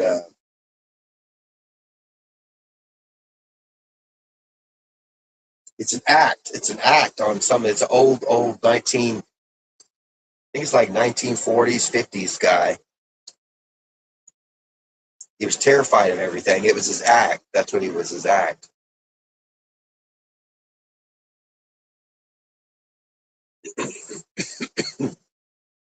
What's the 1940s, 50s character on movies, TV shows who was always terrified of everything? Like somebody shaking his hand, he'd run away.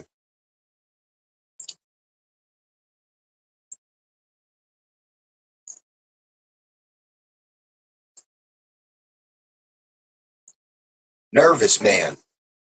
The character you're describing is most likely Don Knotts' famous Nervous Man routine, which later evolved into iconic characters like Barney Fife and Jesse Beckett.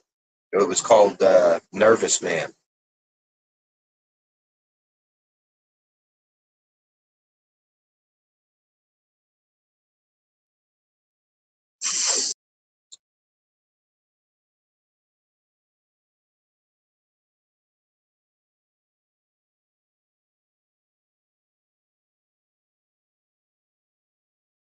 And the gag was Steve Allen would interview Knotts, who played a supposedly ordinary man who was in an absolute basket case of raw nerves. The handshake and panic when Steve Allen or another character would try to shake his hand, Knotts would start trembling uncomfortably, panic, and at the physical contact, stutter wildly, drop whatever he was holding, and literally turn and bolt in terror from the sheer stress of the interaction. You guys should watch that.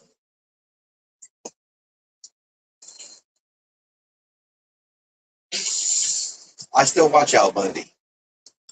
I watch Married with Children still. That's funny.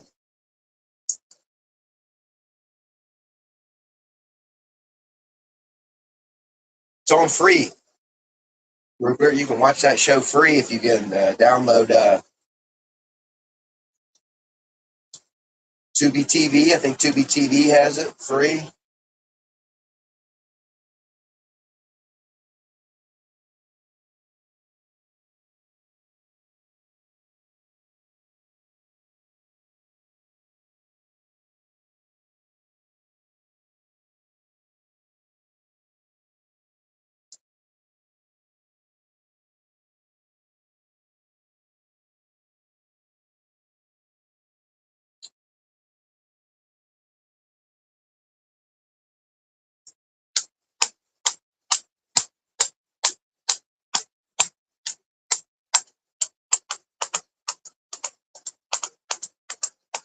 I guess for me, I guess I'm going to end my live stream here. What time is it? I got something I got to do.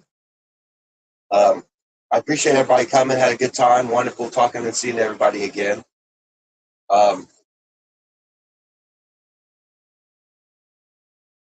So whenever your sister comes, maybe I'll do lives and stuff. And maybe you notify me that your sister's here or something, and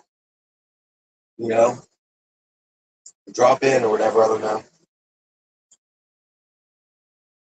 I'm always available if you can find me. I'm always available. Want to meet the real captain face to face?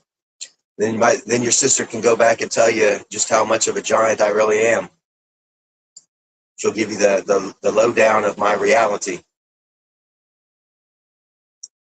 She may be scared to death. But thank you guys. Usman, thank you for coming as well. Simon, Rupert, Catherine, all of you that have watched. Nodes of London, you as well. Thank you for showing up. I hope one day you join the stage and have another conversation. Tell me what I plagiarized if you can. And discuss John chapter 3, verse 13. If you think you can explain to me this conundrum, this aporia, but it's an actual aporia, if you can explain it to me, I would love to hear it. All right, everyone. Shalom. Salam alaikum. Peace be with you guys. As always, enjoy the rest of your day or your evening, whichever one you're in. Keep rocking and rolling, seeking the truth. We'll end with our song that I always end with.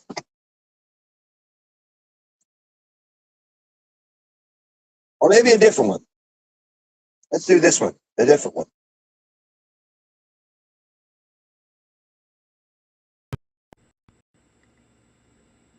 Brought to you by Project Moon. Music and lyrics and artwork by Christopher Ahmed. Copyright 2026. With performance by Captain Skeleton. This song is dedicated to the king of scallywags. You know who you are, the biggest fallen star.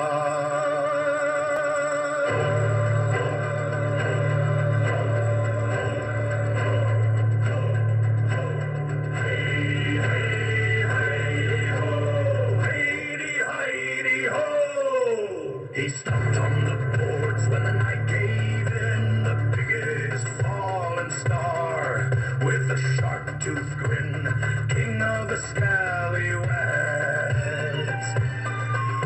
With rumblings and loud, he laughed at the seven spirits, spit false faith in the crowd.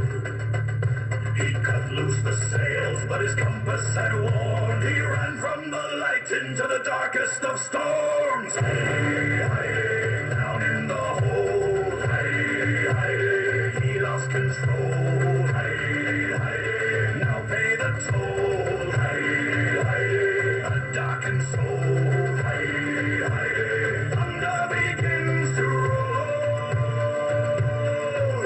A fallen king who has lost all his gold.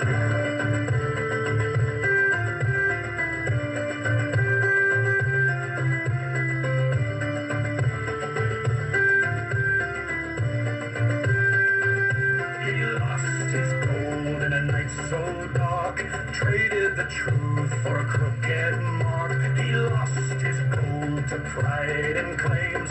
He sold his name for a Pinocchio gang, pulled by strings.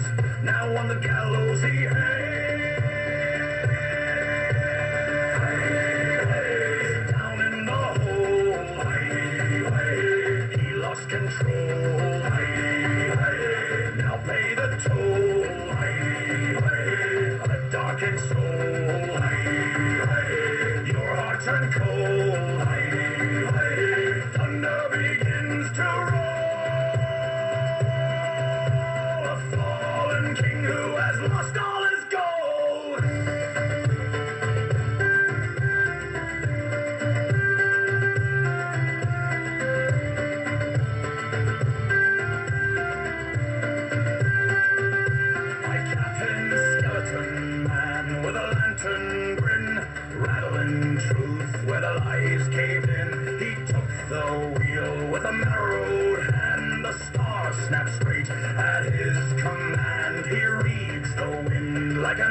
icy psalm.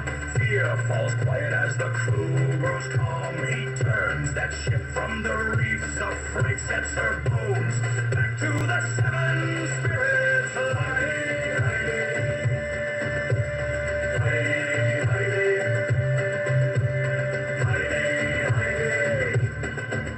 The gold is now Captain Skeleton Man's. He gives it to the poor.